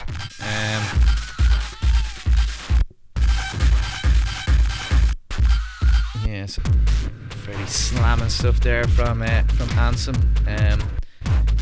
A little sampler of what to possibly expect on his album. But certainly a producer still very much in the early stages of his career, who's doing great things already. This one now, probably no need to. Well, actually, I'll have something playing in the background maybe. I'll run through a few. Okay, this one is by Manella, and it's on JT's series. But here's another one as well. There's no need to play all of it, but it's the Hot Mix 5 Records compilation, acid compilation. The Hot Mix 5 were a group of DJs from Chicago who in the early to mid 80s, I guess, helped pave the way for the emerging acid house scene and for a lot of the producers of that time, and it became a bit of a legendary radio show. Now I don't know what's happened since then, how Hot Mix 5 has continued, who runs it or what the hell, but it's in this case it's an actual compilation, and it's Hot Mix 5 Incorporated Records, LP01. So Pierre seems to appear a few places there, Fortune as well, a couple of Armando tracks, and then a few other ones, Pump Up the Acid, Cool Not Cool. Anyway, there's only 7 tracks in that. There's an awful lot of acid compilations around. These appear to be all remasters, but you know, if you're into that sound, you surely can't let something like this slip through your fingers. So that's a good one. Let's see, what else can we go through? This one is by Female, Angel Plague. A lot of female, and originally from 1999 actually. Actually, I'll come back to that now. We'll talk about the Manella one, EP 1001. Manella is also involved with the Picnic 34 label. Going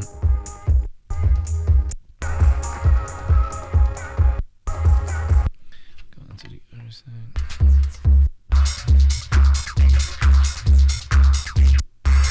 Good rugged beats.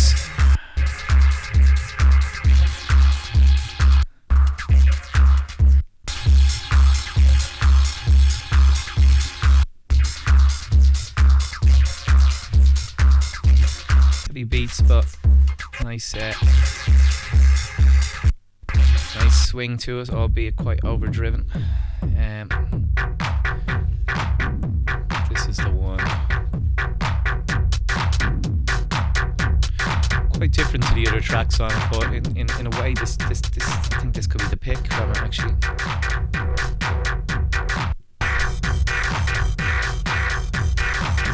Quite lo-fi sounding, but all the better for it, I think.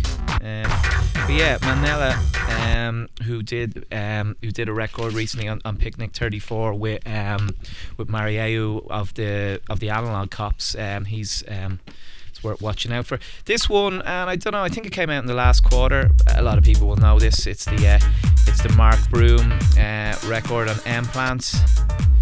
You know, for good solid hard club techno with a little bit of a groove. Mark Broom there's a few better in the game. But I think he's the only producer outside of Rob Hood to release on M Plant. To have a full 12-inch on M Plant, so nice one to him. It's one I've been playing a fair bit. Now moving on, Patrick Walker on Soma. Patrick Walker of the Forward Strategy Group even.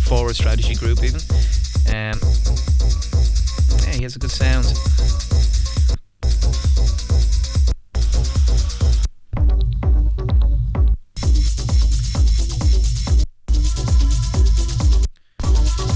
Patrick also works as a sound engineer, I think, during the week, and does music courses. Works with young people, teaching them how to make music and how to approach a life in the how to go about creating a life in the music career or in the music business. But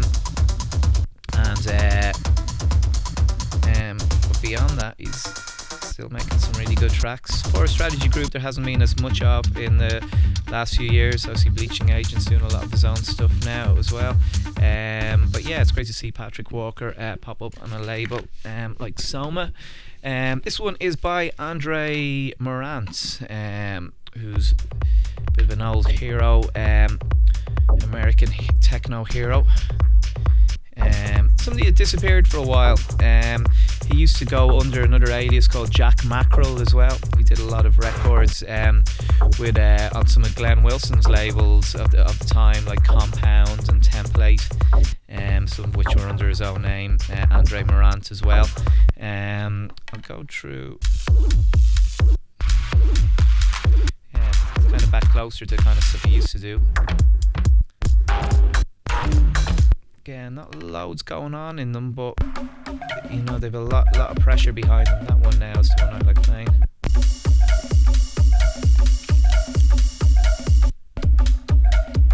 Quite direct. Kind of tracks although there's not loads going on in them, they're kind of ones that you'll always be able to play. This is one by Dexter, and it's on his own label. I actually have another Dexter record that I'm going to play instead. This one is by Ancient Methods on Hands. Straight away the volume goes up there a bit. A lot of Michael's records are very loud, very hard hitting.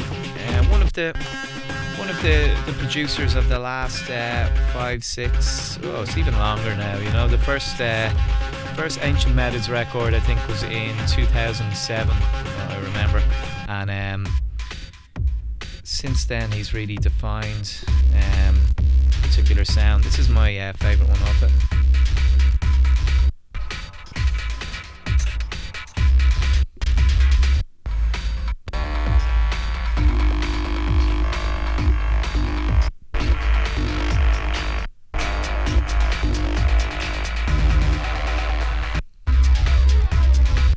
So, good clanging techno from him, but always with very distinctive lead sounds.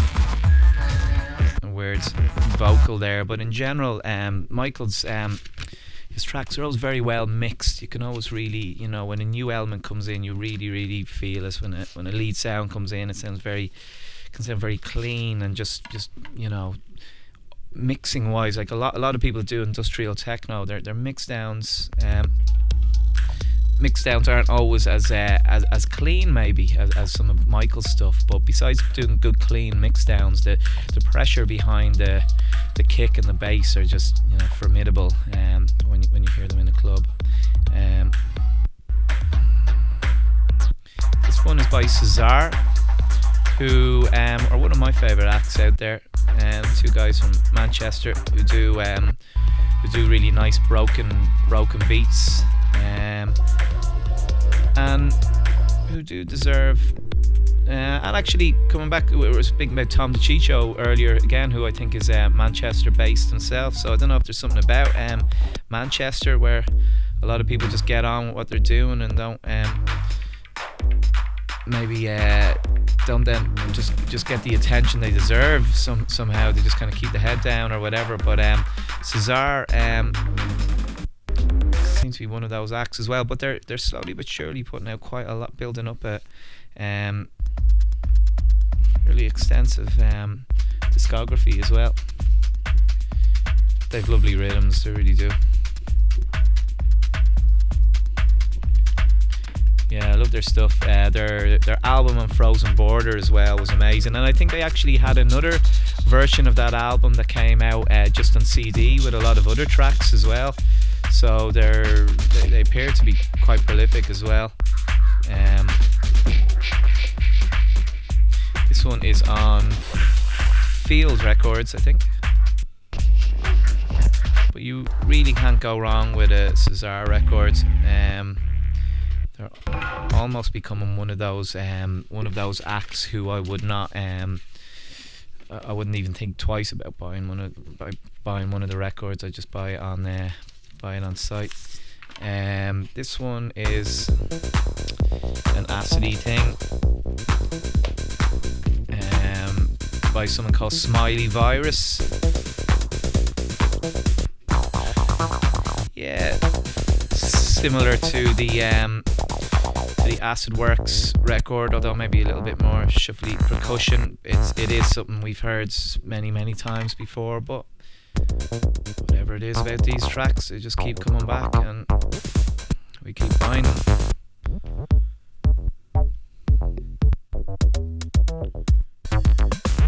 Sounds a bit more slow down there. So let's see, what will I play next? Yeah, and again, it seems to be one of those days we're trying to put records back in their sleeve. It's not happening. This one is by Marco Shuttle.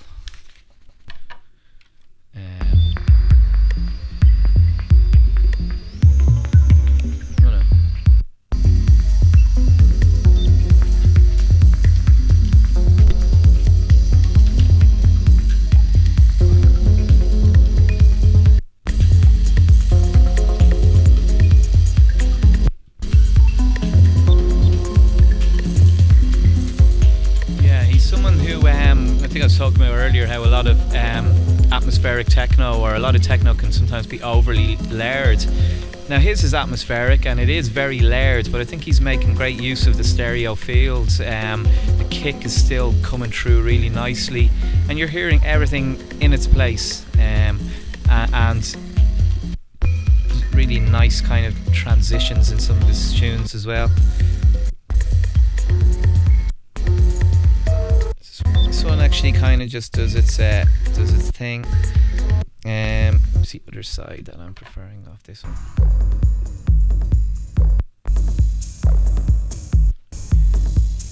There's a nice little building,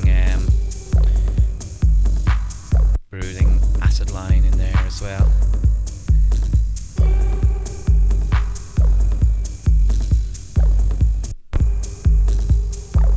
You can hear it a little bit.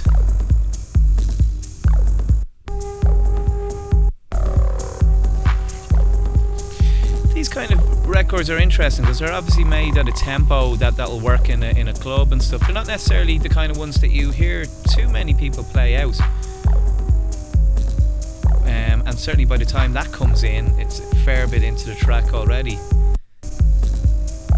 But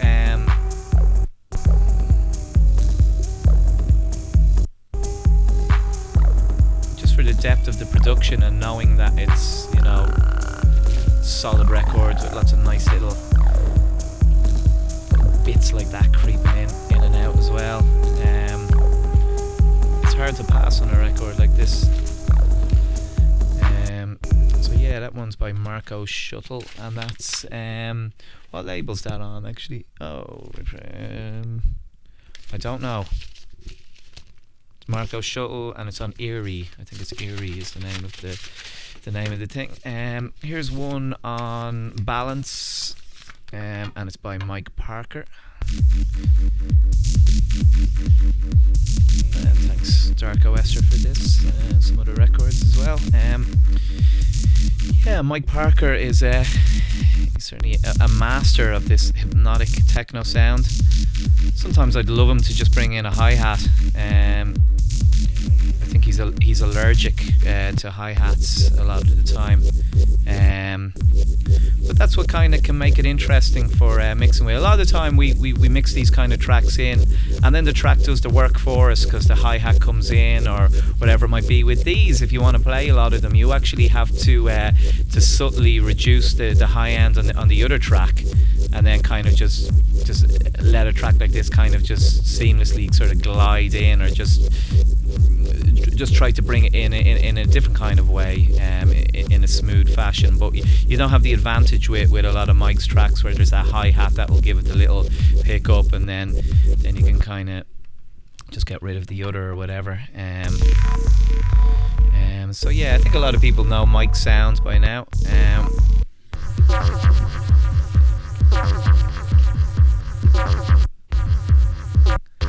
Again, it would be nice.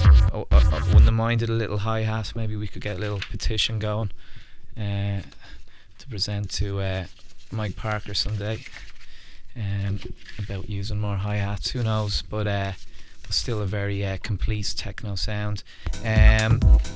Now this one is by Rod, who we were playing something by earlier.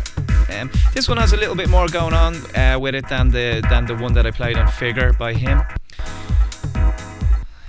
Rod also goes under the name, or I think his real name is Benny Rodriguez, but Rod is dedicated to his more techno based material. That one is also on Balance and is coming out soon.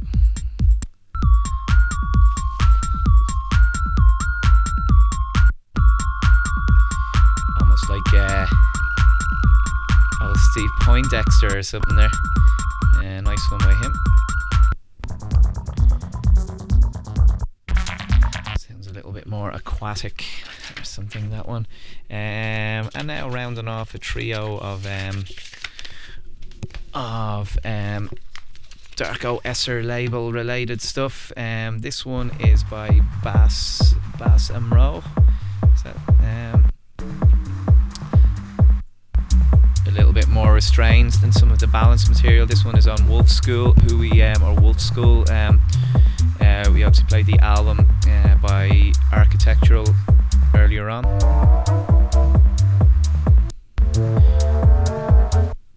This one's alright. I think it's the inside cut on this that I'm going for the most. Again,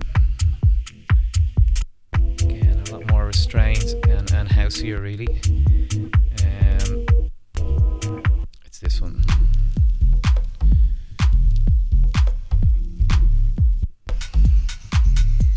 That's like what I was talking about earlier. There's certain records that just work really well in the early part of the night, in an early set. I don't get to do too many of those kind of sets, but when I do, these are the kind of records that I turn to.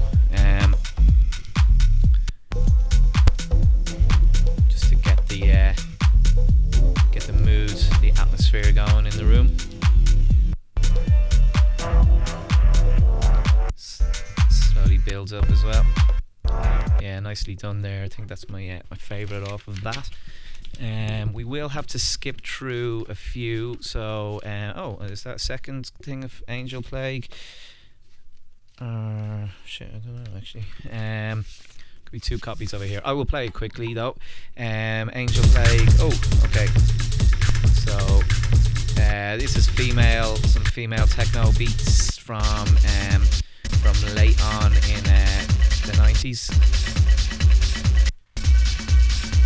With a little bit of that, the kind of the tribal edge that a lot of techno of then did.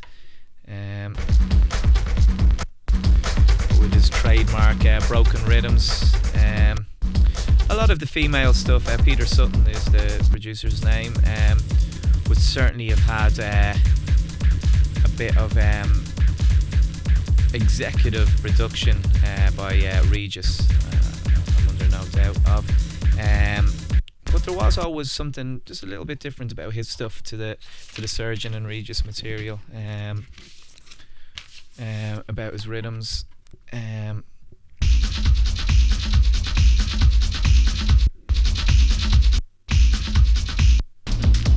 now that one there sounds like, even though it was remastered, sounds like they were maybe a little bit limited with what they had to remaster there. It sounds a lot more lo-fi than maybe some of the others. Inside in general, yeah. But oh, sorry, I didn't have my mic there. And then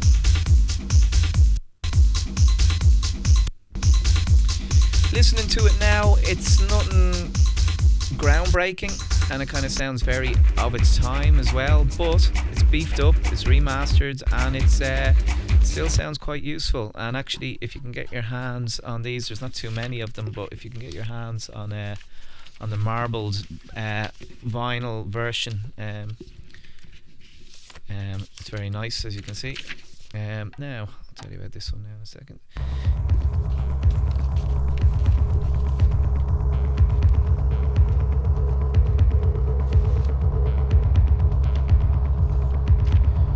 This one is by Max Durante, and it's by another producer with him as well, called DJ Datch, and they go under the name here of Black Sand.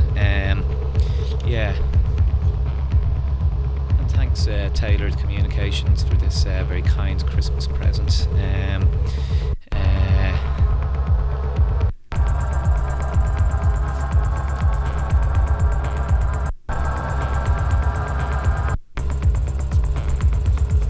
Thanks Angelica for the very kind Christmas presents from Tailored Communications. I have to say, vinyl records aren't as common now in the whole promo game. I remember a number of years back when I came back to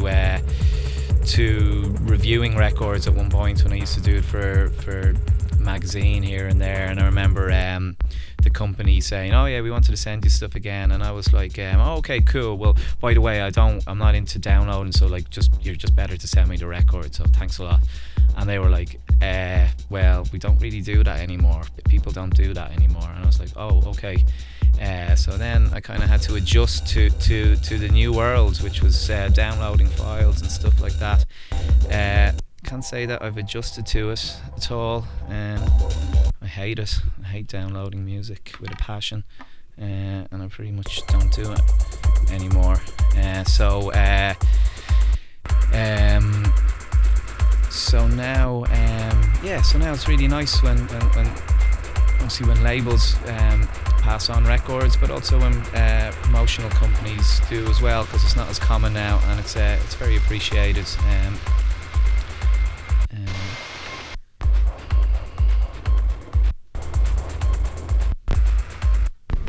Always happy to buy the record and support it though as well, but it is nice to have a record when it's at test pressing level, or before it's released. It's nice to get a chance to play some of this stuff as it's being pressed and so on. But yeah, fairly dark, spaced out, and go back to some of those there.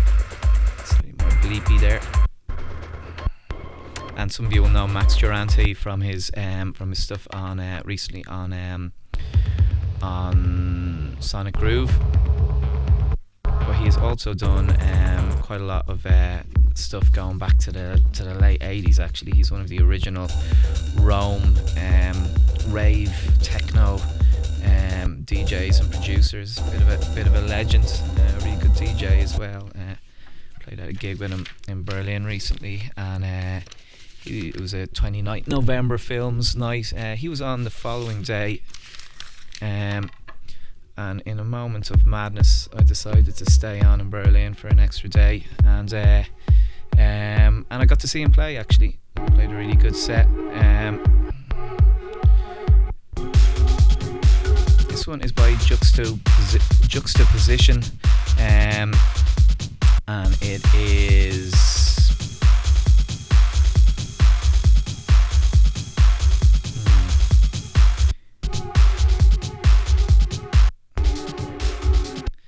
Another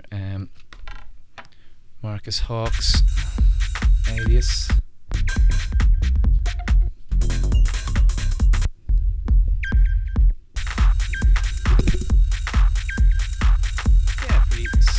zippy little techno grooves there from him.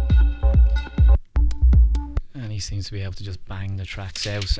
That's one on Mistress Recordings, which is Devious One's label. Now, I always say it, but I am going to try and get through some of the tracks a little bit quicker now. This one is on Somwen Records, who are a German label. I don't know too much about them. Now, going through a few others quickly while we're here. Power Vacuum, which is by Scala Mera and VSK. Actually, it's funny because when I go through some of these, I'd say that I'm just going to tell you what they are, but you know, there's an absolute cracker of a track on that I think I'll need to play. This sounds like old trance, actually. This sounds like something that was on Heart House or on IQ or something like that. Or like on an old the dusty Frankfurt beat release. But let's move on now a bit.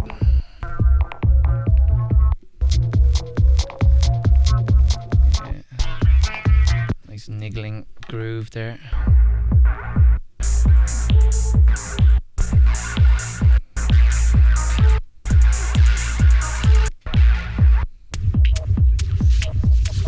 Yeah, very dense sounding stuff. That kind of thing you'd probably hear in somewhere like Berghain, kind of thing. Maybe someone like Rodhad or someone would play. But yeah, very solid techno release. This one is the one on Power Vacuum. Okay, it's all very nice. All very yeah. Sorry, I'm gonna get through some of these quicker now.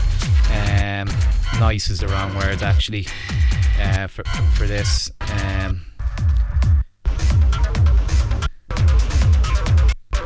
tend to use the word nice sometimes. I think some people's idea of nice is maybe different to mine, but this is the one off it. This is absolute killer of a track. It'll go pretty wild. It's kind of like that dentist drill kind of sounds that just comes at you. Really big, threatening techno track.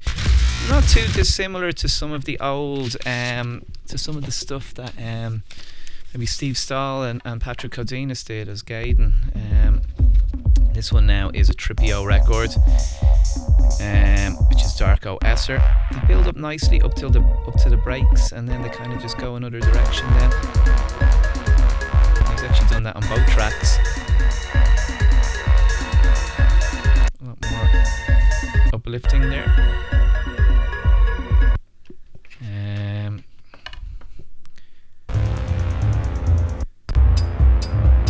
And definitely going for a much deeper vibe on this to his previous one. Number 6 was a lot heavier actually, or a lot more intense, a lot more pounding. This has a lot of presence, but certainly on a deeper, more atmospheric tip. And again, when we get in here, drops down into that.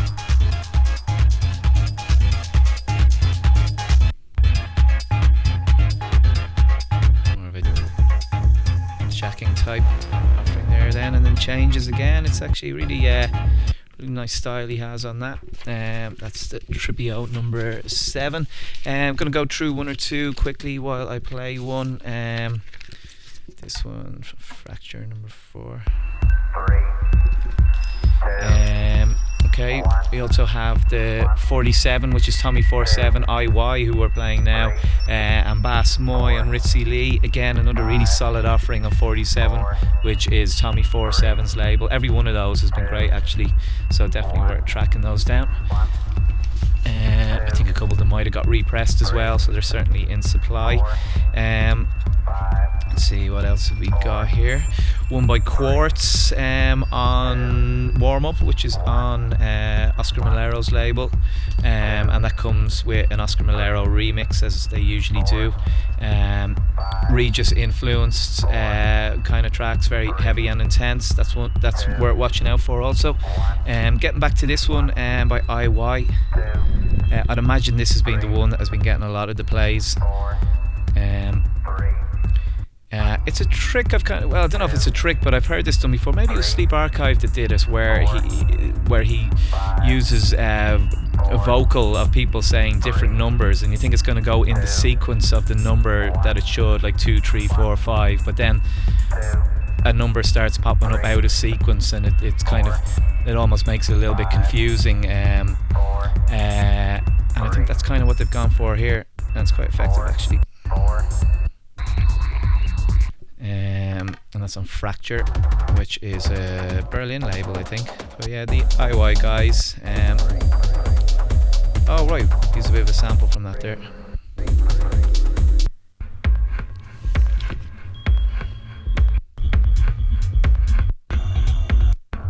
Yeah, got a good sound for sure. Now, here is one by Shape Noise, and this is his album. I actually initially thought that when he was doing an album that I thought it might be a double album. It's a single vinyl actually. But looking on it, I suppose a lot of it isn't pure DJ music as such. Good thing about Nino and what he's done is he started out making techno and stuff, and it's interesting, and it's good to see somebody who quickly moves through techno and kind of goes into something a little bit different. So a lot of his stuff is very noise and industrial influenced, as you can hear. Obviously I'm not going to play the whole thing, but Justin Broderick as well, of Godflesh, and Techno Animal as well was another really cool alias he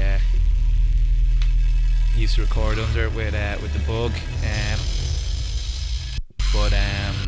Yeah, Godflesh especially, Justin Broderick, he's done this opening track I think with Nino as well. But yeah, that's a pure distorted bass and all sorts of nasty stuff going on here. That's his new one, and it's called Different Shells, which is worth watching out for.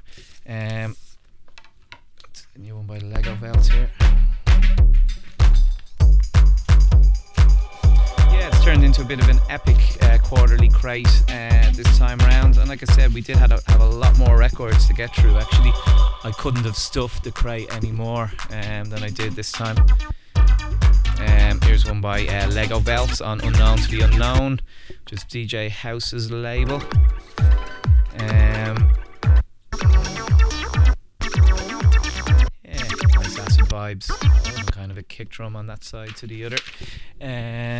This one is on a label called Weekend Circus. Good solid loop driven techno. There is a lot of this kind of stuff around, but there's a nice inside track on this. I think that's the one. Yeah, like there's so much of that stuff around, and to be honest, it's kind of like, how many more tracks do we need like that? But every so often you just hear something and the production's nice, and it's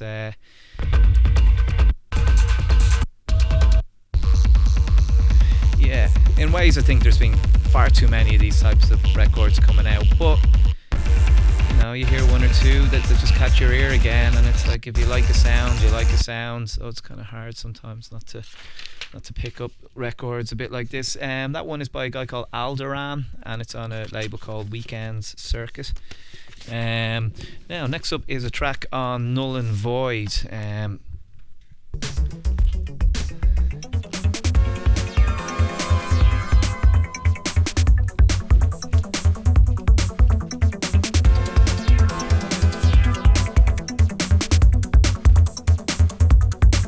This is the first release on Null and Void. Just a nice brand of electro from this producer. Shinya, I think is the name he goes under. Shinra even, sorry.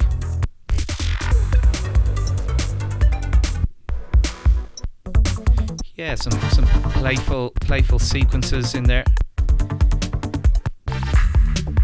And quite, dare I say, UK sounding. and it just so happens that he's from the UK. Yeah, a nice offering from him, and a nice opening on Kirsty Weir's label, Null and Void.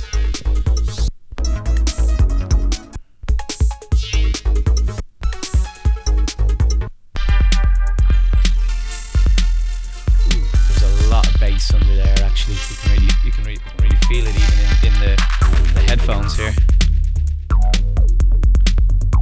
Yeah, so good new name to watch out for there, Shinra, and that's the ball and chain.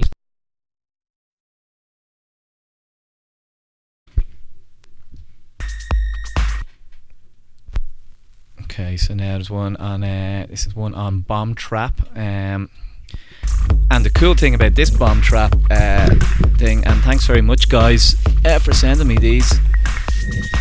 Now all these records are falling all over the place, so hang on a sec. Yeah, it comes on a nice grey version. Also comes on a nice blue version, and on a nice yellow version. And thanks Tonio for sending me those. I really didn't expect that. The Bomb Trap guys, and all the guys from that are loosely involved with the label. Really nice group of people, and thanks for sending me this over, Tonio.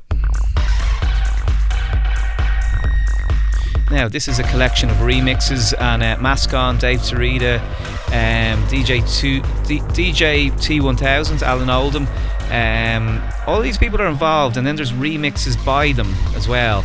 So there's a Bomb remix, there's the Signal Box remix. So I'm not too sure who all the remixes are by. I don't actually know. There's lots of information here, but I still don't know exactly who.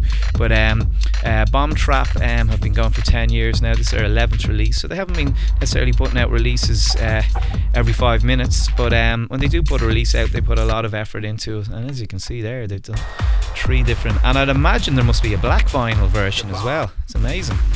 I think the yellow version, he said there's only 13 copies of it pressed, so I'm very proud to have a copy of that. And thanks Tonio again for sending me those.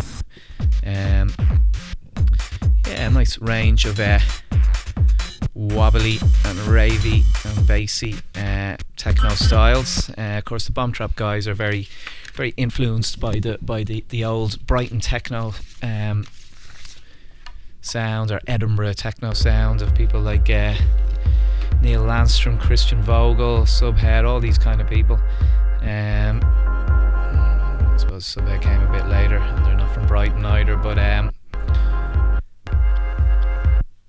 now that one was actually Perk remix, which is a lot more which is a bit more restrained than some of his other more crunching techno that he does, and really nice job here actually. It's a remix of a guy called Chevelle, and this is on Stroboscopic Artifacts. Nice job by him. No hi-hat either. Does it very, I suppose there is a tiny little bit of a hat lurking in there, but not really. Yeah, I like that one. Now this one is by Minor Science, which is a little bit more broken up, whereas Ali's is a little bit more dance floory. Then on the other side we have Lee Gamble on the inside,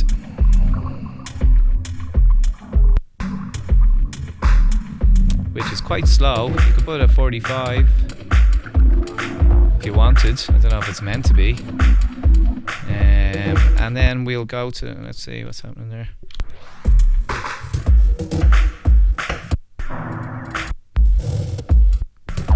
Okay, now let's go to the original. So this is Paula Temple as remix. Again, does that sound right at 33? I'm not too sure that it does. Go to 44 and you're at DJ Stingray Detroit style. So I'm not too sure. I'm going to leave it at 45. It's possibly meant to be at 33 because the other side is 33. But yeah, all in all, a fairly varied EP. which is nice when you have remix EPs. Sometimes they don't always all go well together, but you do know that you have a varied record collection of tracks.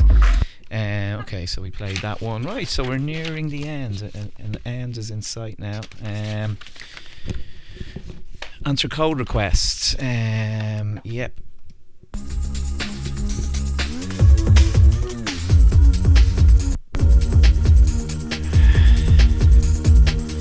Good. He does that. He does that kind of humming low bass thing really well, actually.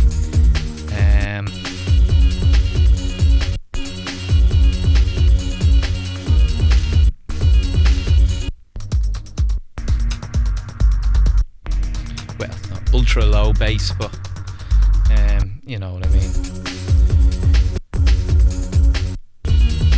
Yeah, I think that's the one there. And then on the other side,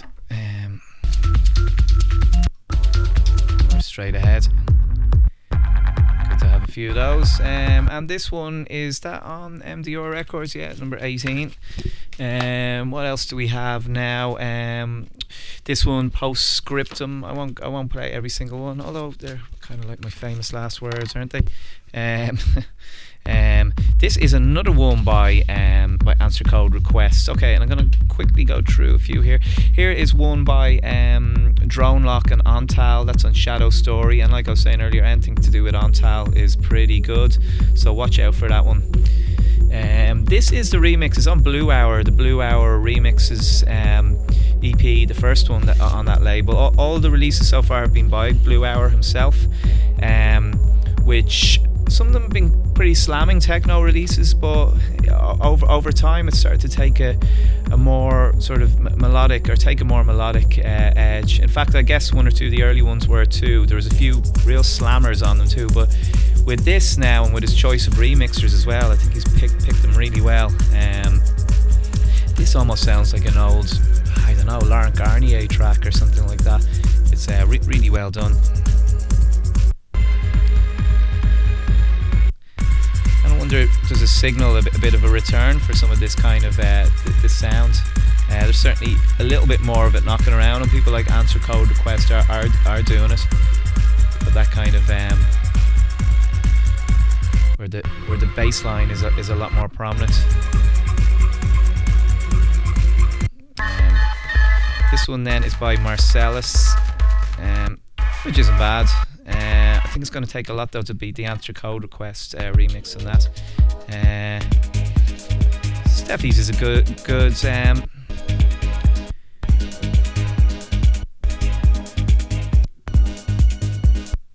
It's decent. It's not saying a lot to me. Certainly not in comparison to the Answer Code Request there. So kind of a pretty hard track to come up against. Or to match on that record.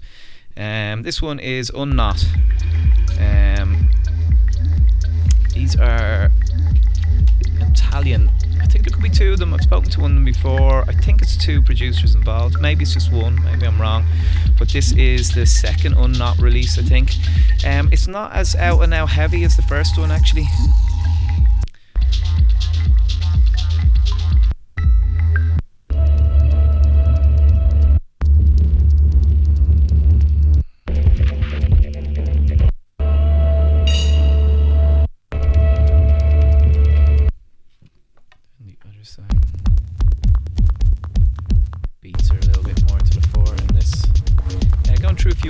Here's the Postscriptum album, and it's on Infrastructure. And I think for fans, obviously, of that label, a Functions label, but also fans of old Sinewave material as well, Damon Wild's label, that's one we're picking up. Postscriptum, very strong producer. Let's see what else have we got here. This one is by Varg, which is on Northern Electronics, and it tells us that it was recorded by Jonas Rönnberg in Stockholm and Tokyo from 2014 to 2015. Never 100% why that's completely relevant actually, but it's kind of cool, I suppose, seeing where it was made. Sometimes you might see it more so on albums and stuff like that, but in this case there's 7 tracks on it, so I guess it's not far off actually. So that one is by Varg, The Story of K on Northern Electronics. What else have we got here? This is one on Dead Cert Black 001. There's a DJ Spider remix on there. William Welt. Actually, let me play that one. Yeah, every time I think I'm gonna go through some records quickly and it doesn't happen. So yeah, this one by Unnot, it's not as it's a little bit different to the last one actually. Yeah, kind of wiry kind of rhythms and stuff on that. Now, oh yeah, what is the story of the black sleeves today? I don't actually know what the deal is. I just can't get them back into them. It's kind of annoying when that happens in a club sometimes. You've just got rid of the thing and you're trying to put it back in. Oh great, cat hair there. You're just trying to get it back into the sleeve and there's no hope that's going to happen, and it's it doesn't go back in the sleeve then, but I'm going to try and do it the right way here so I don't have to give myself an extra job like I often do, well, like I always do after every gig. This one is William Welt is the producer, and now is it this this is the one that has the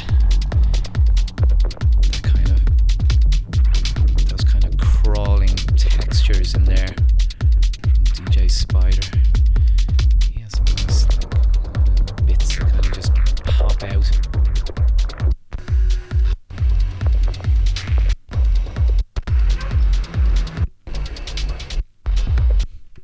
And then the other side.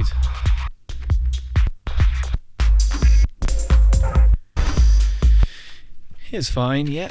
Now we'll get another one on. And I think there was one by Dexter that I wanted to play actually. And Dexter is famed for his old track on Klaxon, which this is on now as well. I Don't Care, I think was the name of his big one on that. But he's done some really good electro, and he has a real style of his own when it comes to this. And this is a return of Klaxon actually, and it's nice to see labels like this coming back. It kind of reminds me of working in an old record shop, Spin Dizzy in town, and I remember Klaxon was one label that we used to get, and then it's just one of those ones that sort of disappeared but still gets talked about a little bit, because whenever Dexter gets mentioned it's hard to ignore or not talk about some of those great tracks and records that he did back then. But yeah, Klaxon was always a slightly, I don't want to say alternative electro label, a dance floor electro label, but with something very unique, and it's nice to see them back again. Now, someone else who's quite unique, Inigo Kennedy. Now I'll see which ones to go through very quickly. This one is on Krill Music Remix Series Volume 1. There's a fair few tracks to play through there, so I'll just go through them. There's Thomas Hessler, there's Henning Bear with a Jonas Kopp remix of him. Cesar are there as well with a Pulse 1 remix of them. Then there's an X501 versus LFJ remix of Tom DeCiccio, and then there's a Tempera remix of Tom DeCiccio as well. That's on Krill Music, an Argentinian label, who we're always watching out for. We've played the 7 Tripio one already, I believe. What else? This one is another one, Spherica, and it's on Semantica, and it comes with a Surgeon remix, which is quite good. There's an Eves the May one on it as well, and 2 remixes by him. And I should remind you as well, Surgeon, you may have seen this week, has a new album coming out quite soon, and if the clip of the first track that he put is anything to go by, it's going to be an absolute corker, so watch out for that. Here's one by Kalen, and I forget who is that. Somebody under another name? No, it's Nicola Campanella, and and that comes with a Zadig and a Plural remix. It's good, that chordy, dance floory techno. What else have we got here? This is some. I actually haven't seen Unbalance do much in a little while, but there's a few different people involved in this. Rolando and Unbalance remixes. What label's it on? I can't really tell. Constructo 11 remix. Anyway, I'm not going to play that now, but Rolando, particularly when he does remixes, comes up with good stuff, and Unbalance has had a good few years recently.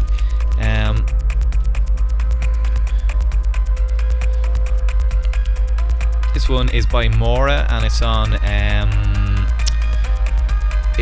Helena House label, Return to Disorder. I might put it on actually in a second. This one is by Inigo Kennedy, as I said, which is Clarion Call, and it's on Token, his main home.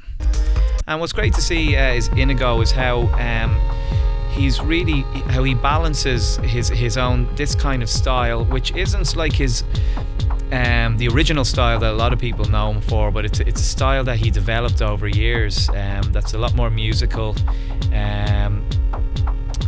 dare I say a little bit Aphex influenced, but he has really, from the MP3 releases that he did, I don't know if people remember these, they were kind of like free MP3 downloads that he did on his label, Asymmetric. He really started to develop this sound that you're hearing now, and it seems weird, well, it seems almost a shame that for him that they were all just coming out as free downloads, but he was happy to do that at the time. But then when he started with Token, it seemed like Chris really saw the potential for this kind of music. There's not too much 4/4 music of this kind that comes out really, that has a good techno beat behind us, but has something a lot more uplifting, and dare I say cathedral-like, which is what I think he called, was it his last album or was it one of the tracks? But for him to have put out this amount of records of this style, I think is a testament to the label especially as well. But one thing as well about Inigo, which I think is interesting now, is he's putting out records like this, and then when you see him DJ, it's a far more punishing experience, and one of the best recent sets I saw was by Inigo actually. It's not I don't always talk about this stuff, but like, you know, in terms of DJ technique and stuff, I think Inigo Kennedy is a great example of someone who has developed his technique over years, you know, and I think to become, you know, a very good DJ and to have a technique as good as that, it's not something you're going to get overnight, you know. And certainly seeing Inigo play there not so long ago, a gig we did, it was a reminder of how time and lots of years dedicated to your craft, and seeing that in other DJs as well, how good and how so much better certain DJs are in the scene, people who've been around for many years. Inigo is one of those.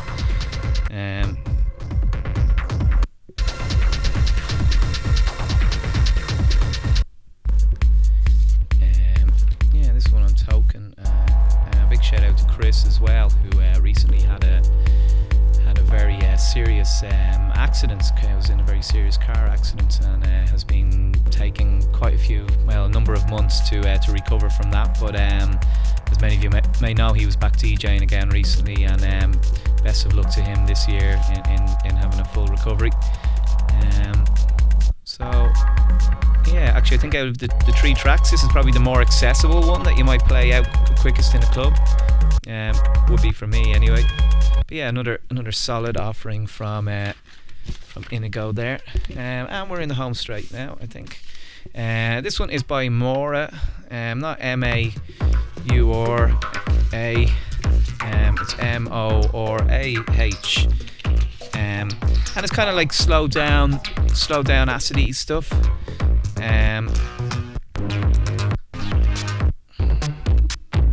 This is the one I like on it actually.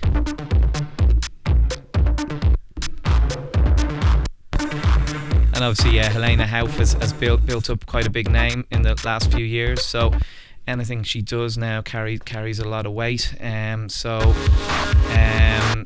this is one of the first releases on her label, Return to Disorder.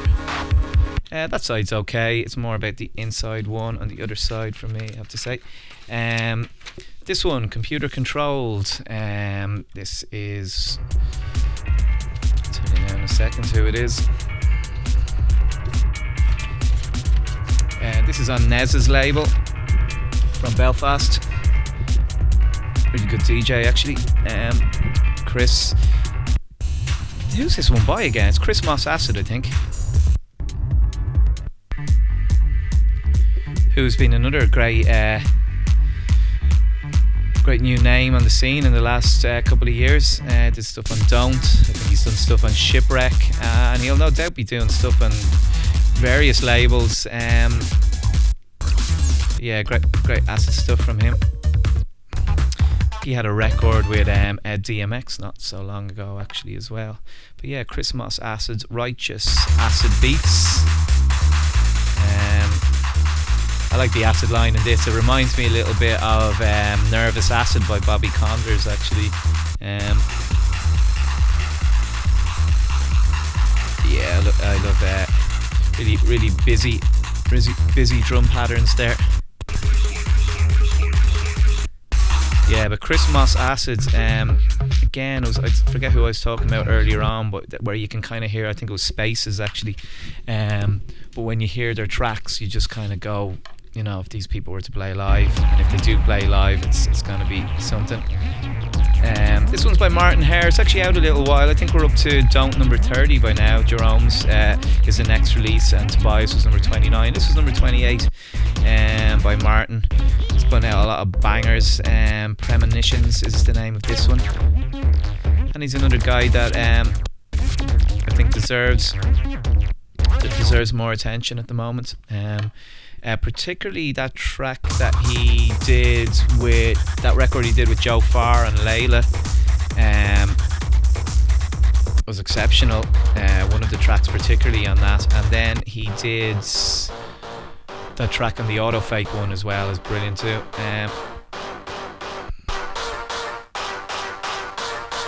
Okay, so we're going for a little bit of a SL2 vibe here, I think. Alternate or something.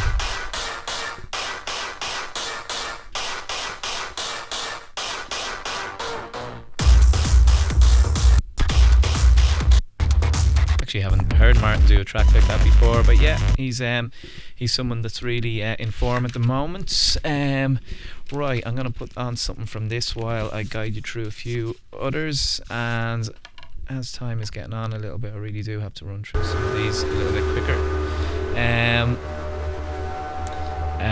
This one is by Casual Violence. It's on Zark, which is almost like a little bit of a cult label actually. Kareem is the guy that runs that label, so I know Casual Violence will obviously be very happy to have done a record for them, and likewise I'm sure Kareem is very happy to have Casual Violence on there, because he doesn't do too many records, or hasn't. His releases tend to be spaced out quite a bit. So yeah, if you like dark grinding beats, that's one to watch out for. You know what? I'm just gonna play it. I keep saying this, don't I? Jesus. Anyway, so this one is Swarm Intelligence. Swarm Intelligence is Simon Hayes. He's another Irish producer, and this one is for Ad Nauseum, who are a fairly prominent Berlin-based label, or Berlin label, who put out a lot of heavy bass music, and in recent years got a little bit more into dubstep and stuff like that as well, whereas before it was kind of some of the stuff was a bit more hardcore, or maybe even breakcore sounding stuff.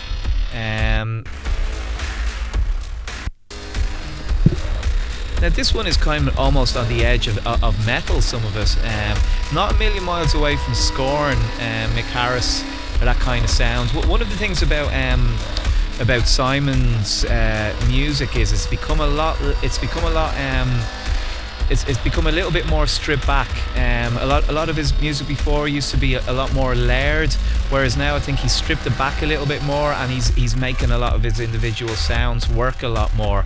And I think what you're seeing now is, or what I've certainly noticed over the years, is a sound really over time really coming together, and now in the shape of an album on Ad Nauseum. So yeah, really good to see him do this. Again, it could be a little bit more of a listening experience. We were talking about earlier with an album, rather than all stuff that you're going to play in your set. And actually, if you're interested in any more in Swarm Intelligence, he had a recent Boiler Room, and the video is up online at the moment.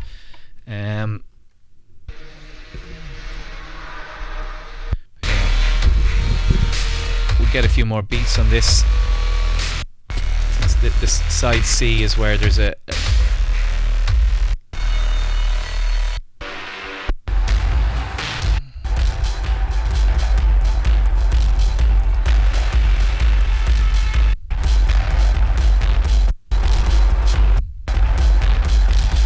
there's nothing too cheerful about this, but it's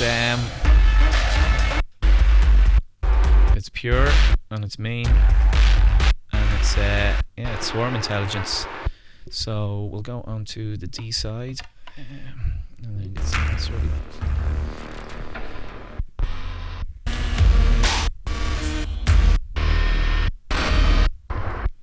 You get the drift there. So that's that one.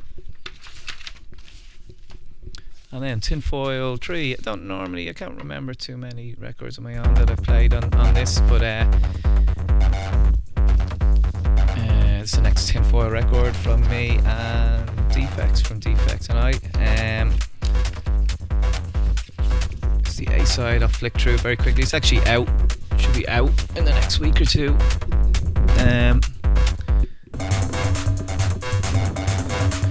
We did make the first two records in a fairly short space of time. The third one kind of took a little while longer. We just didn't get in the studio as much as we wanted to. So it just took a little while to... we had hoped to get it out in 2015, but kind of got put back a little while then, or it was just easier to wait until 2016 to release it.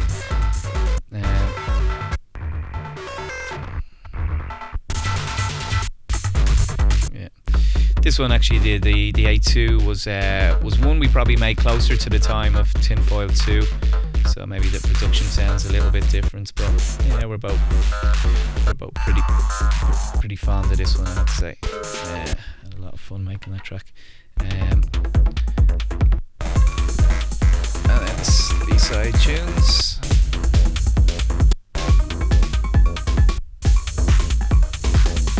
Yeah, anything we put on a record so far is something that we did have a lot of fun making. Like we do, like a lot of people, we do have some days where we record and where we don't really make something that we're completely vibing off, and for whatever reason, and then yeah, we don't do anything with those tracks then. But both tracks on this side actually came from the same jam. It was a very long jam, but it's nice that it worked out being a full side of a record.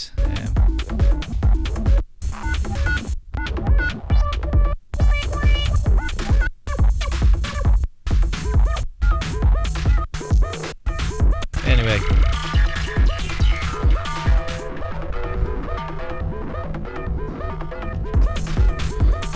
yeah, it's out pretty soon. Obviously, that's a test pressing of it, so it doesn't look the way it would look. This one is one by DJ Stingray, who I think I mentioned earlier for some reason. And this is on a label called Barba, I think.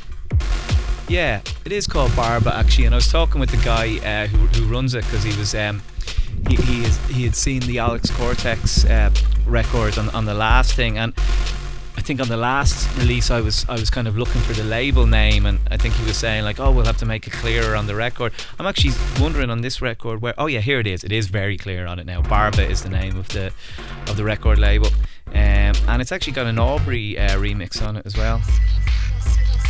which I think is this one, which is killer, which is really good. This is one of my favourite recent tracks actually.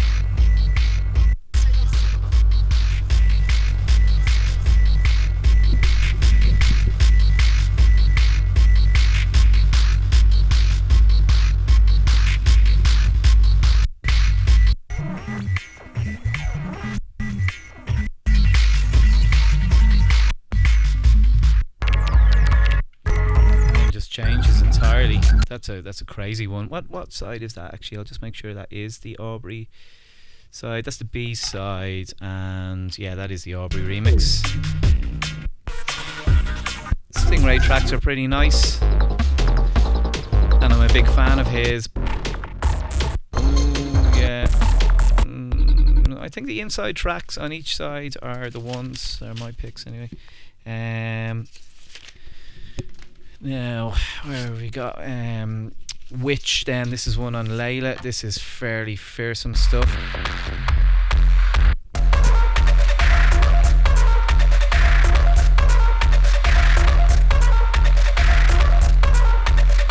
Okay, while we're playing that, The Exhibitionist, Jeff Mills, fairly basic DJ tools, and yeah, like a lot of things. I got the first one, got the second. I think there's a number 3 around as well, which I haven't got yet. Maybe I won't, maybe I will. I don't know. For me, it's not as essential as maybe the Richie Houghton ones that just came out. But again, you know what Jeff does if you like his stuff. It's worth picking them up. But yeah, very very bare DJ tools. Those from what I remember. This is another, I don't have the cover here for some reason, but this one is by Psych, and again it's Trezor 282. It's Jeff Mills influenced stuff, but in his own style. He's got a good dense techno sound, but yeah, very Jeff Mills influenced on one or two of those. And this one is by Drug Culture. I might play that in a second actually. This one is by Dynarec, who has a great style of electro tinged techno, and electro too. A lot of people compare Dynarec to Drexcia or Doppler Effect for a lot of his early releases, and a lot of his releases now still have that sound, but he does it quite well. Now let's see. So while we play this one by Witch, I'm gonna go and see, can I find a cover for it? Yeah, I can.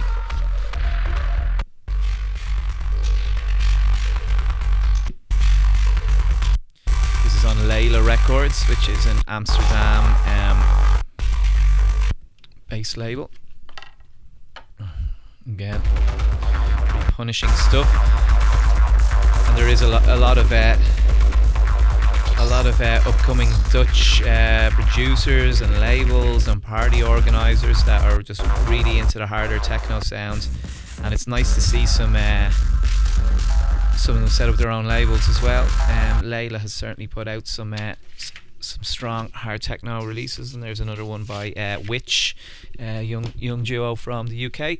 Now, this one, a lot of people know this one. It's by Ancient Methods, but it's under the other name, Room 506. And it's using vocals by Nico, who of course did music with the Velvet Underground and various other things in the past. Got to admit, I'm not a huge fan of Nico's voice. I never really was. The sort of deadpan voice, I don't know, it's just a personal preference. But Michael's done a really good job on this.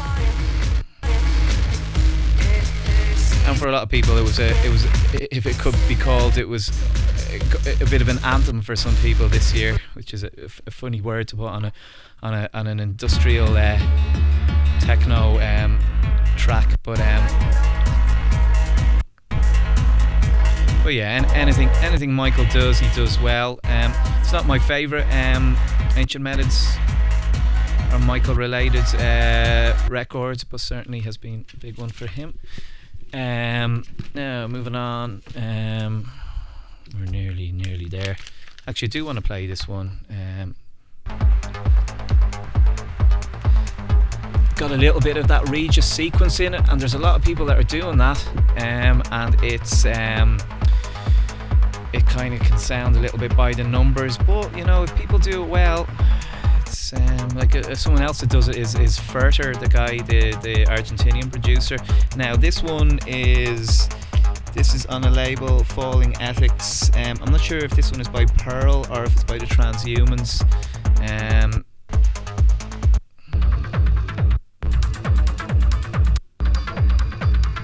Again, pure Regis. Let's see who that one is then. This is... Okay, that's the B side. So the Regis side was Pearl. Oh. This isn't as Regis-y. Pretty solid one, to be honest, on both sides. Now, sometimes things can remind you of other producers, but at the end of the day, is it going to work? Yes. Will all of these tracks work quite well in the club, and do they? Yes. So yeah, good Spanish techno record. In fairness, the Spanish were the guys that kind of took on the Birmingham sound and kind of tried to adapt their own version of it in the past. Malero and Christian Wunsch and co, and it appears like it's happening with a new generation of producers as well. This one is by Ontal, and we played stuff on this label before. It's Overdraw, and this one has a Minimum Syndicate release on it as well.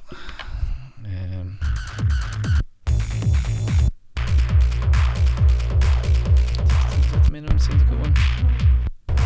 Sounds like it, alright. Has a bit of that twang office that some of theirs do, but Overdraw have been slowly but surely building up a lot of stuff. I will play the Casual Violence one quickly if I can get it out of its sleeve. Yes, it's a white sleeve, so I don't seem to have problems with that for some reason.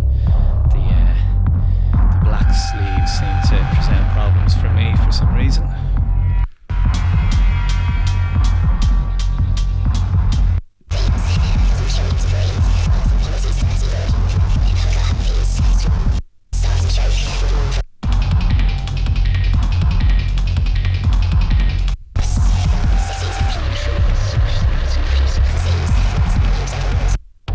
Oh, 33 RPM, yeah.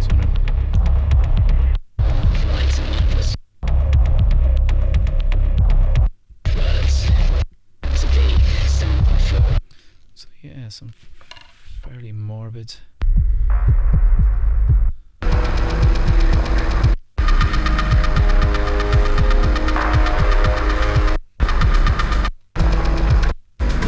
Again, it's one of those ones I think you need like the full listening experience of listening to it from the beginning to the end, but no doubt it's and it is another good one by Casual Violence and on Zark. This one is on a label called Spin Dynamics, and it's kind of hard acid kind of stuff.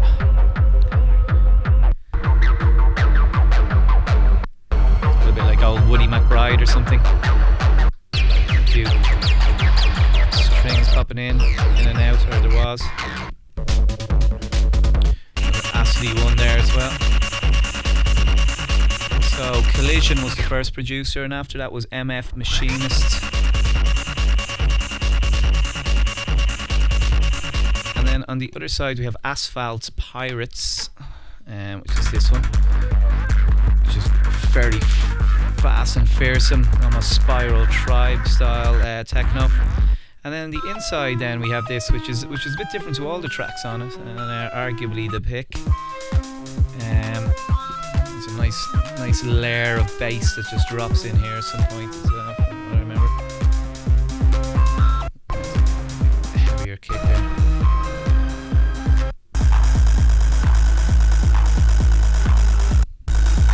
Again, it's a tune that could have maybe benefited from being the first tune on the record. Sometimes the high end, especially if there's a lot of it in there, or there's a lot of information up that top of the frequency range, when that's at the inside of a record, it doesn't tend to come out as clearly. But this is a quite nice one. This is by Doctor Strange. Again, again, another Dublin producer, another young Dublin producer who's doing good things, aka Sean Cooper.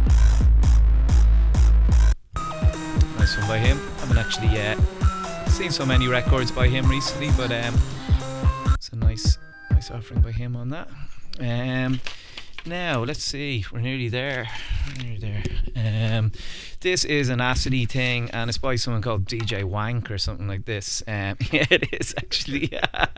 Wait, hang on, yeah, what's his name there? Yeah, it's DJ Wank, and it's the John H and Meow remix, and then Dominic Vogel, Kinky T, Alice in Acid Land. It's a Helium remix. Obviously, we're going straight to the DJ Wank track, and let's see how DJ Wank shapes up here.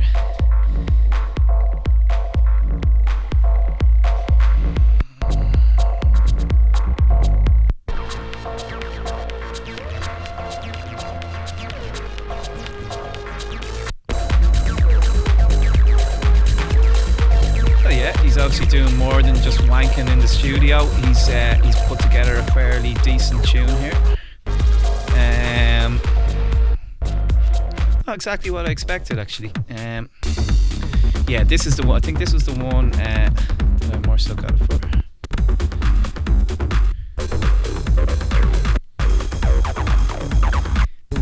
Screaming acid sounds. Now that's on a label. I don't know what it's on actually.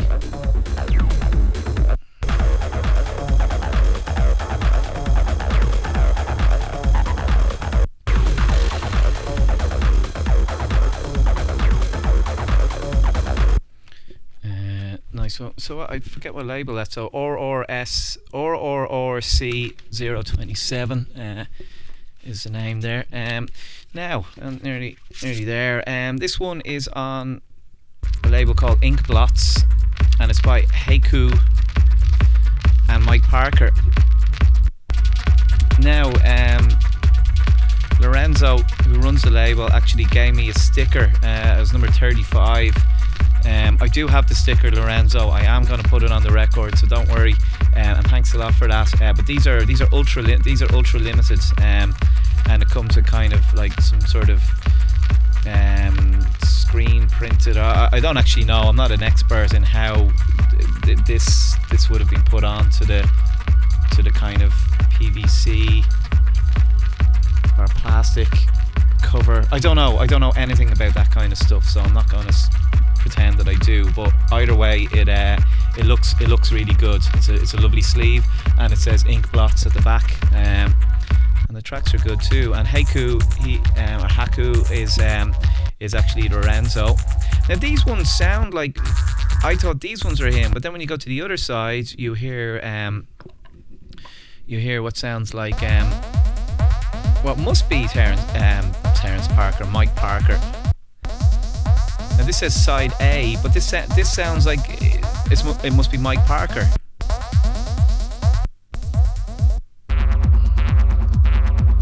And that sounds like it must be Mike Parker as well, but it says that it's Haku, so I don't know, maybe it is, maybe he was doing some Mike Parker influenced stuff, and then Mike Parker was doing something else on the other side. I don't know, it doesn't strike me though that is the case here. Yeah, it sounds more like the Mike Parker release, but yeah, watch out for that if you can still get it. It's on Ink Blots. This one is by Special Request, and I'll show you a couple of other ones here. It's part of a 12-inch series that he brought out that were probably released on CD as well, I think. If you put all the tracks together, they do become an album of sorts.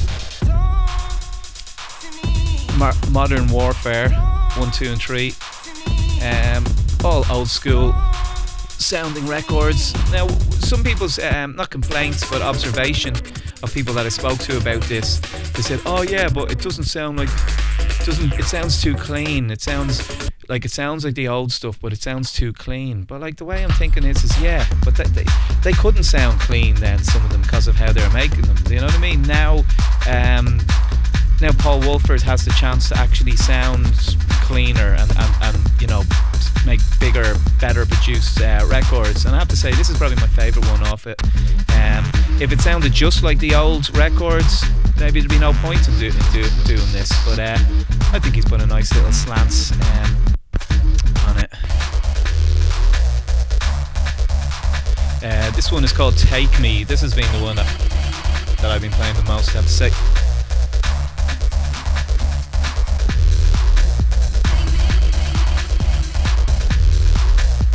Yeah, Paul Wolford's one of those guys. He's into lots of different styles, but I think he's always had a love or a penchant for that kind of sound and making stuff like that, certainly since the special request stuff kicked off. And I'm pretty sure I read some kind of feature with him before where he's talking about some of his favourite old jungle records and stuff, and pretty sure I might have even spoken to him about some of that stuff before when he was over here. But yeah, it's nice to see him do new old school records and do them so well. This one is by Drug Culture, and it's on a new label called Poverty is Violence. And Drug Culture makes stuff at a very slow BPM sometimes. I'm sure he'd probably hate me even saying that, because I know he sometimes people might want some of his records to be a bit faster, or might want him to play faster sets in clubs and stuff like that. But actually, the tempo is great. Actually, this kind of music, when it's made that little bit slower, it just has a lot more impact. And he strikes me as someone that's not making music for DJs. He's making it just for himself. And this is a really good opening release on Poverty is Violence. This is Charlton and Nick Dunton's label. Nick Dunton of the 65D Mavericks, and Charlton, who you probably know from various releases on various labels like Mord and so on. This is the one.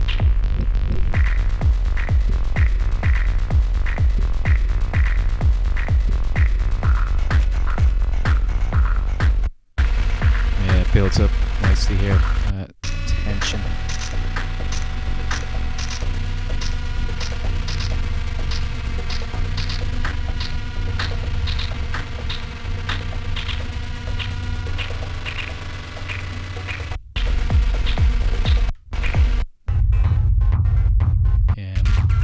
As well.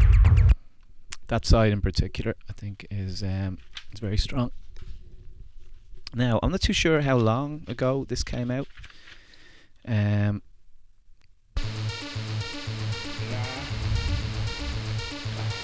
It's by Power Inc. And Europe Hack. I'm pretty sure this is Callum from Clouds. Could be wrong.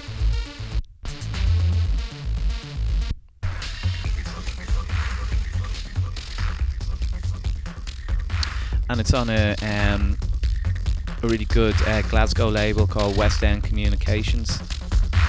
Again, I can't remember 100% when this came out. I just knew that it was a label and actually released that I was watching out for, and I got it, but I can't remember 100% when this came out.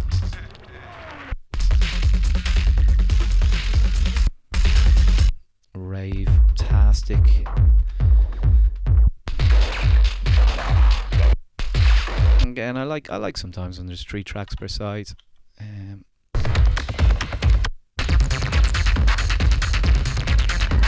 Yeah, this is the one. I think this was the standout track for me originally.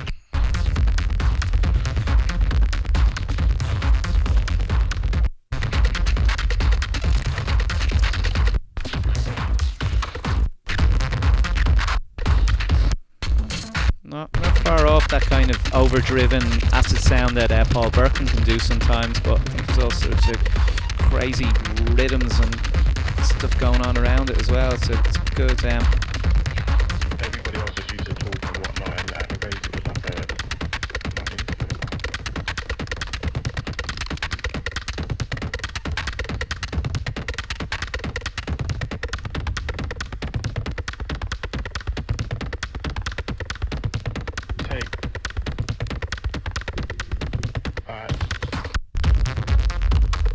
Yeah, good job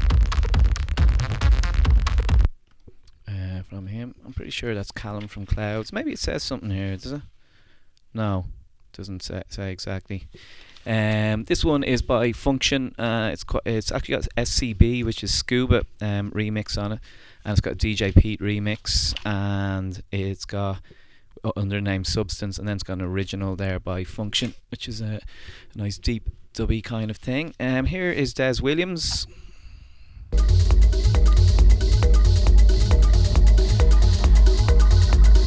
Des is a great producer, one of my favourites. And talking of people who are prolific, if you knew the amount of music that Des made, it's incredible. It's hard to believe that he can do it. He's an exceptional individual. He can make, he makes seriously large amount of tracks. It's really incredible how he does it. But and it's nice to see him get a lot of records out again. This one is on Shipwreck.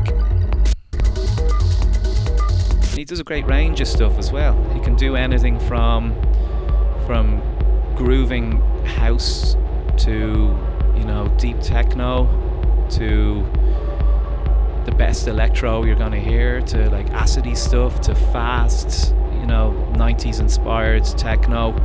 And there's other stuff I'm probably leaving out as well. He's one of the best all-round producers in the techno and electro world at the moment, and I really hope the next year he gets to prove that to more people. And again, he's not new to this either. He's been doing records for quite some time, but in recent years he's made a bit of a comeback.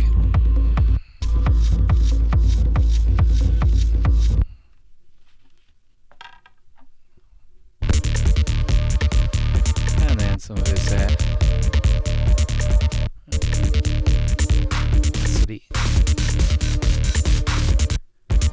stuff.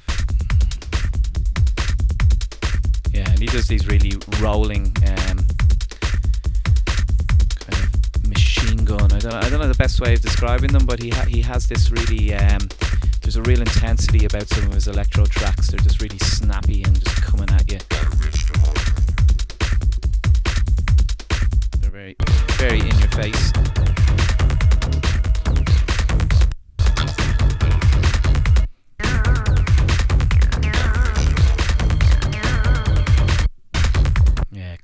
Classic sounding stuff there from him.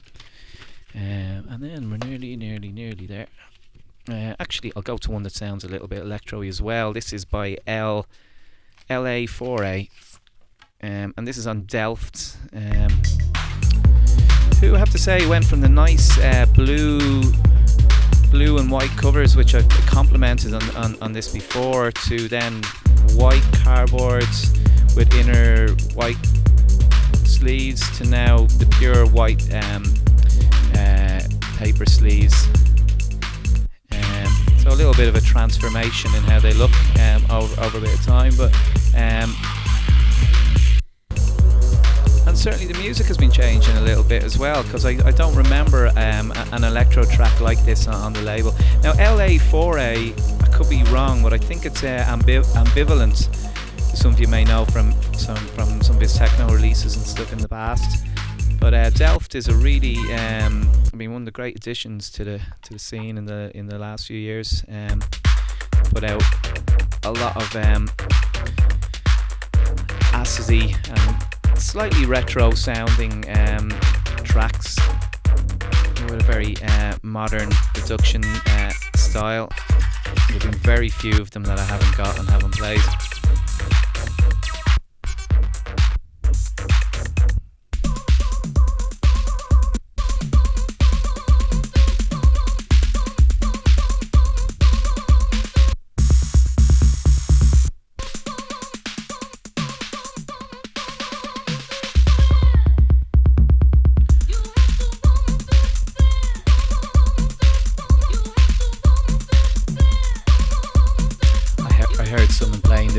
Actually, that sounded great. That vocal just caught my ear there, alright.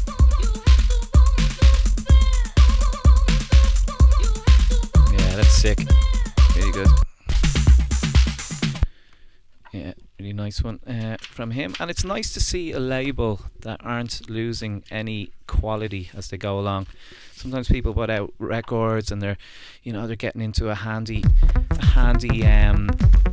arrangements with the distributor, and we'll get another one out. We'll get another one out. We'll get one out every month or whatever. And it's and the quality drops, and then over time you might start to bypass that label, and then maybe sometimes the label might, who knows what some of the labels think, but maybe they might regret putting out so many records. In the case of someone like Delft, they're putting out a fair few records, but all of them are strong, all of them are really good, and it certainly hasn't, the quality hasn't deteriorated or diminished in any way. This one is by Makaton. On Blueprint, Makaton, of course, some loads of records on his own label, Rods Cones. Then as that kind of turned into a digital label, he wasn't putting out so much on record, and then Token came to the rescue and put out a couple of his. But Blueprint is a logical kind of place for his music to be. He's always got something very distinctive in his tracks. I always love the roll of his drums as well. There's always something very assured about his tracks as well. They're always mixed very well, and like when you some of them when you hear them, they can kind of initially, like this might sound a little bit loopy. Maybe I guess this one is a little bit. In fact, maybe it is a little bit loopier than some of the stuff I've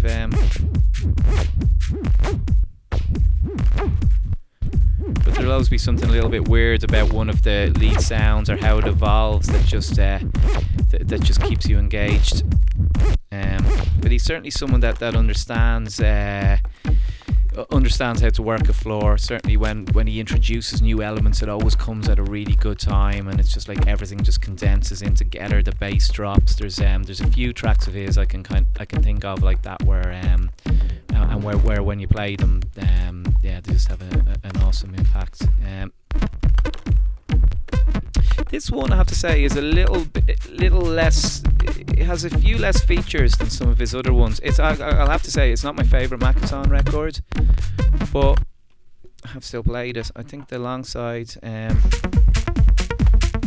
actually sounds a little bit Stanislav Tolkachev-esque.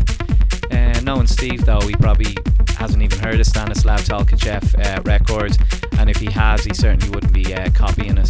Steve's always done things very much his own way, but it does have a little hint of Stanislav Tolkachev there.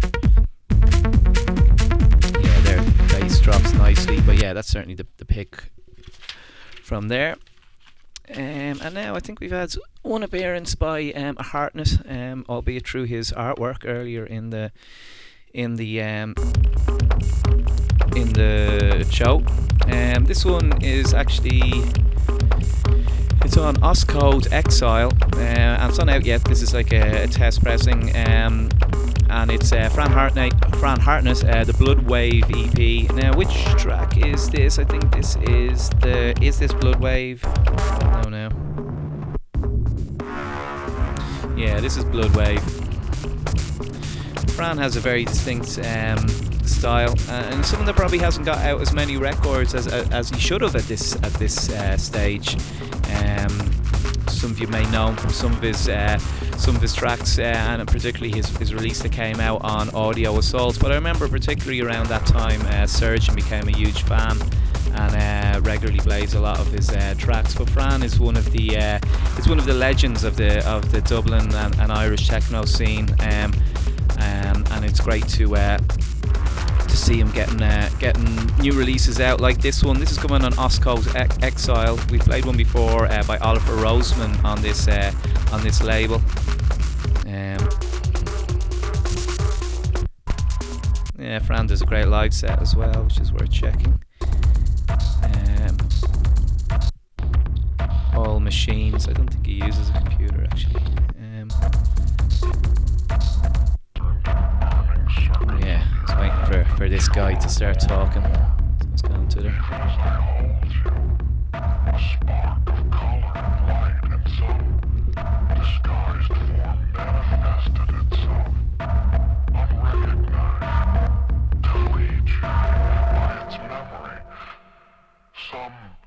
Small things seen but not understood. Yeah, Fran certainly means business on this. A good one by him. B-side, which is like the classic Fran sound. If you know Fran and you know his music, you know this is very distinctive kind of Fran Hartnett track. Good example of his sound right there.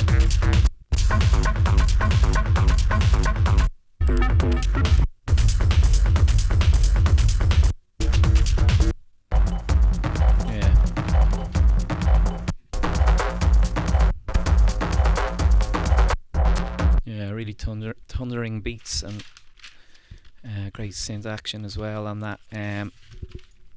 So now coming right to the end, and I've actually purposely finished with two records that I believe are two of the best labels of the year. One being of 2015, one being Super Rhythm Tracks, which is Jerome Hill's label, who make no bones about being a retrospective acid label, but have in a year put out a series. I think they put out about 10 records or something like that. And I think, is this the one by Fast Eddie actually? Let me check. No, Jared Wilson. Yeah, I was wondering, it didn't sound like it. Okay. Sounded a little bit more modern than Fast Eddie, but Fast Eddie has given a track that maybe is there a Jerome remix on it? I can't remember, but Fast Eddie has also appeared on Super Rhythm Tracks, which is pretty cool, I think. But this is by Jared Wilson, a kind of a modern acid hero.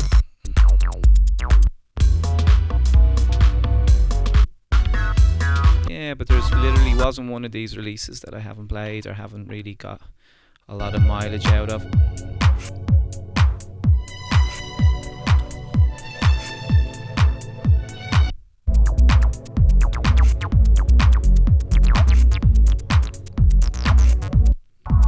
Nice strings, making way for some acid, of course.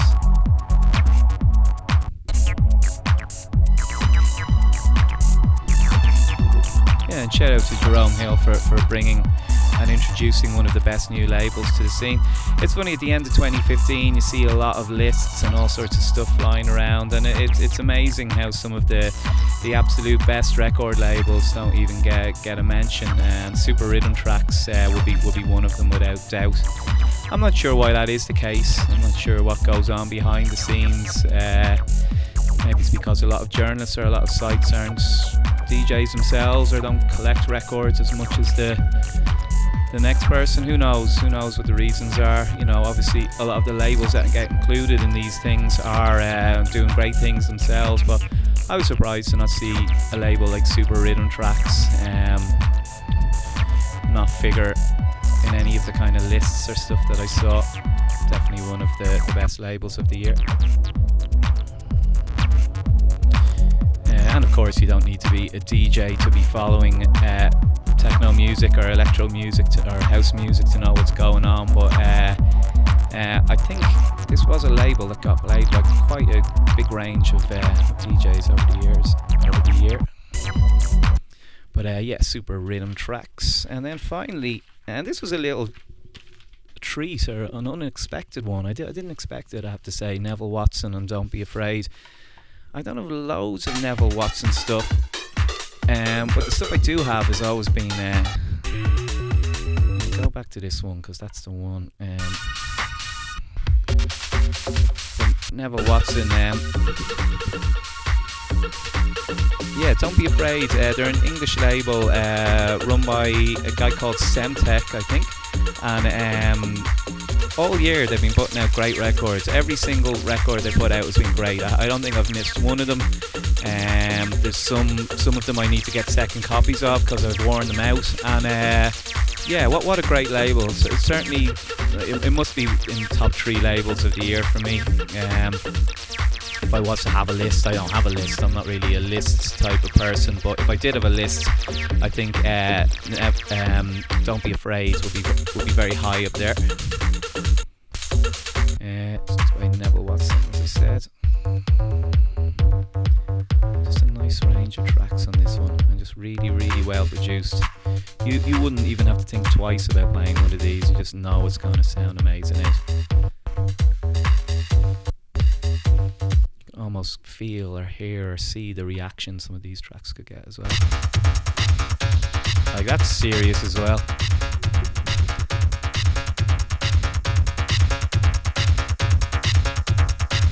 Again, a bit retro sounding.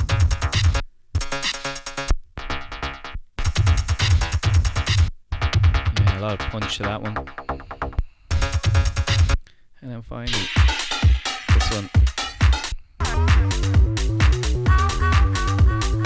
So yeah, so that is it. That is the final quarterly crate of 2015. Thanks for everyone who's taken an interest in it and who has been watching it. They have all got longer each time, and yeah, I appreciate everyone that's invested their time into us and who's taken an interest in this. Thanks and goodbye.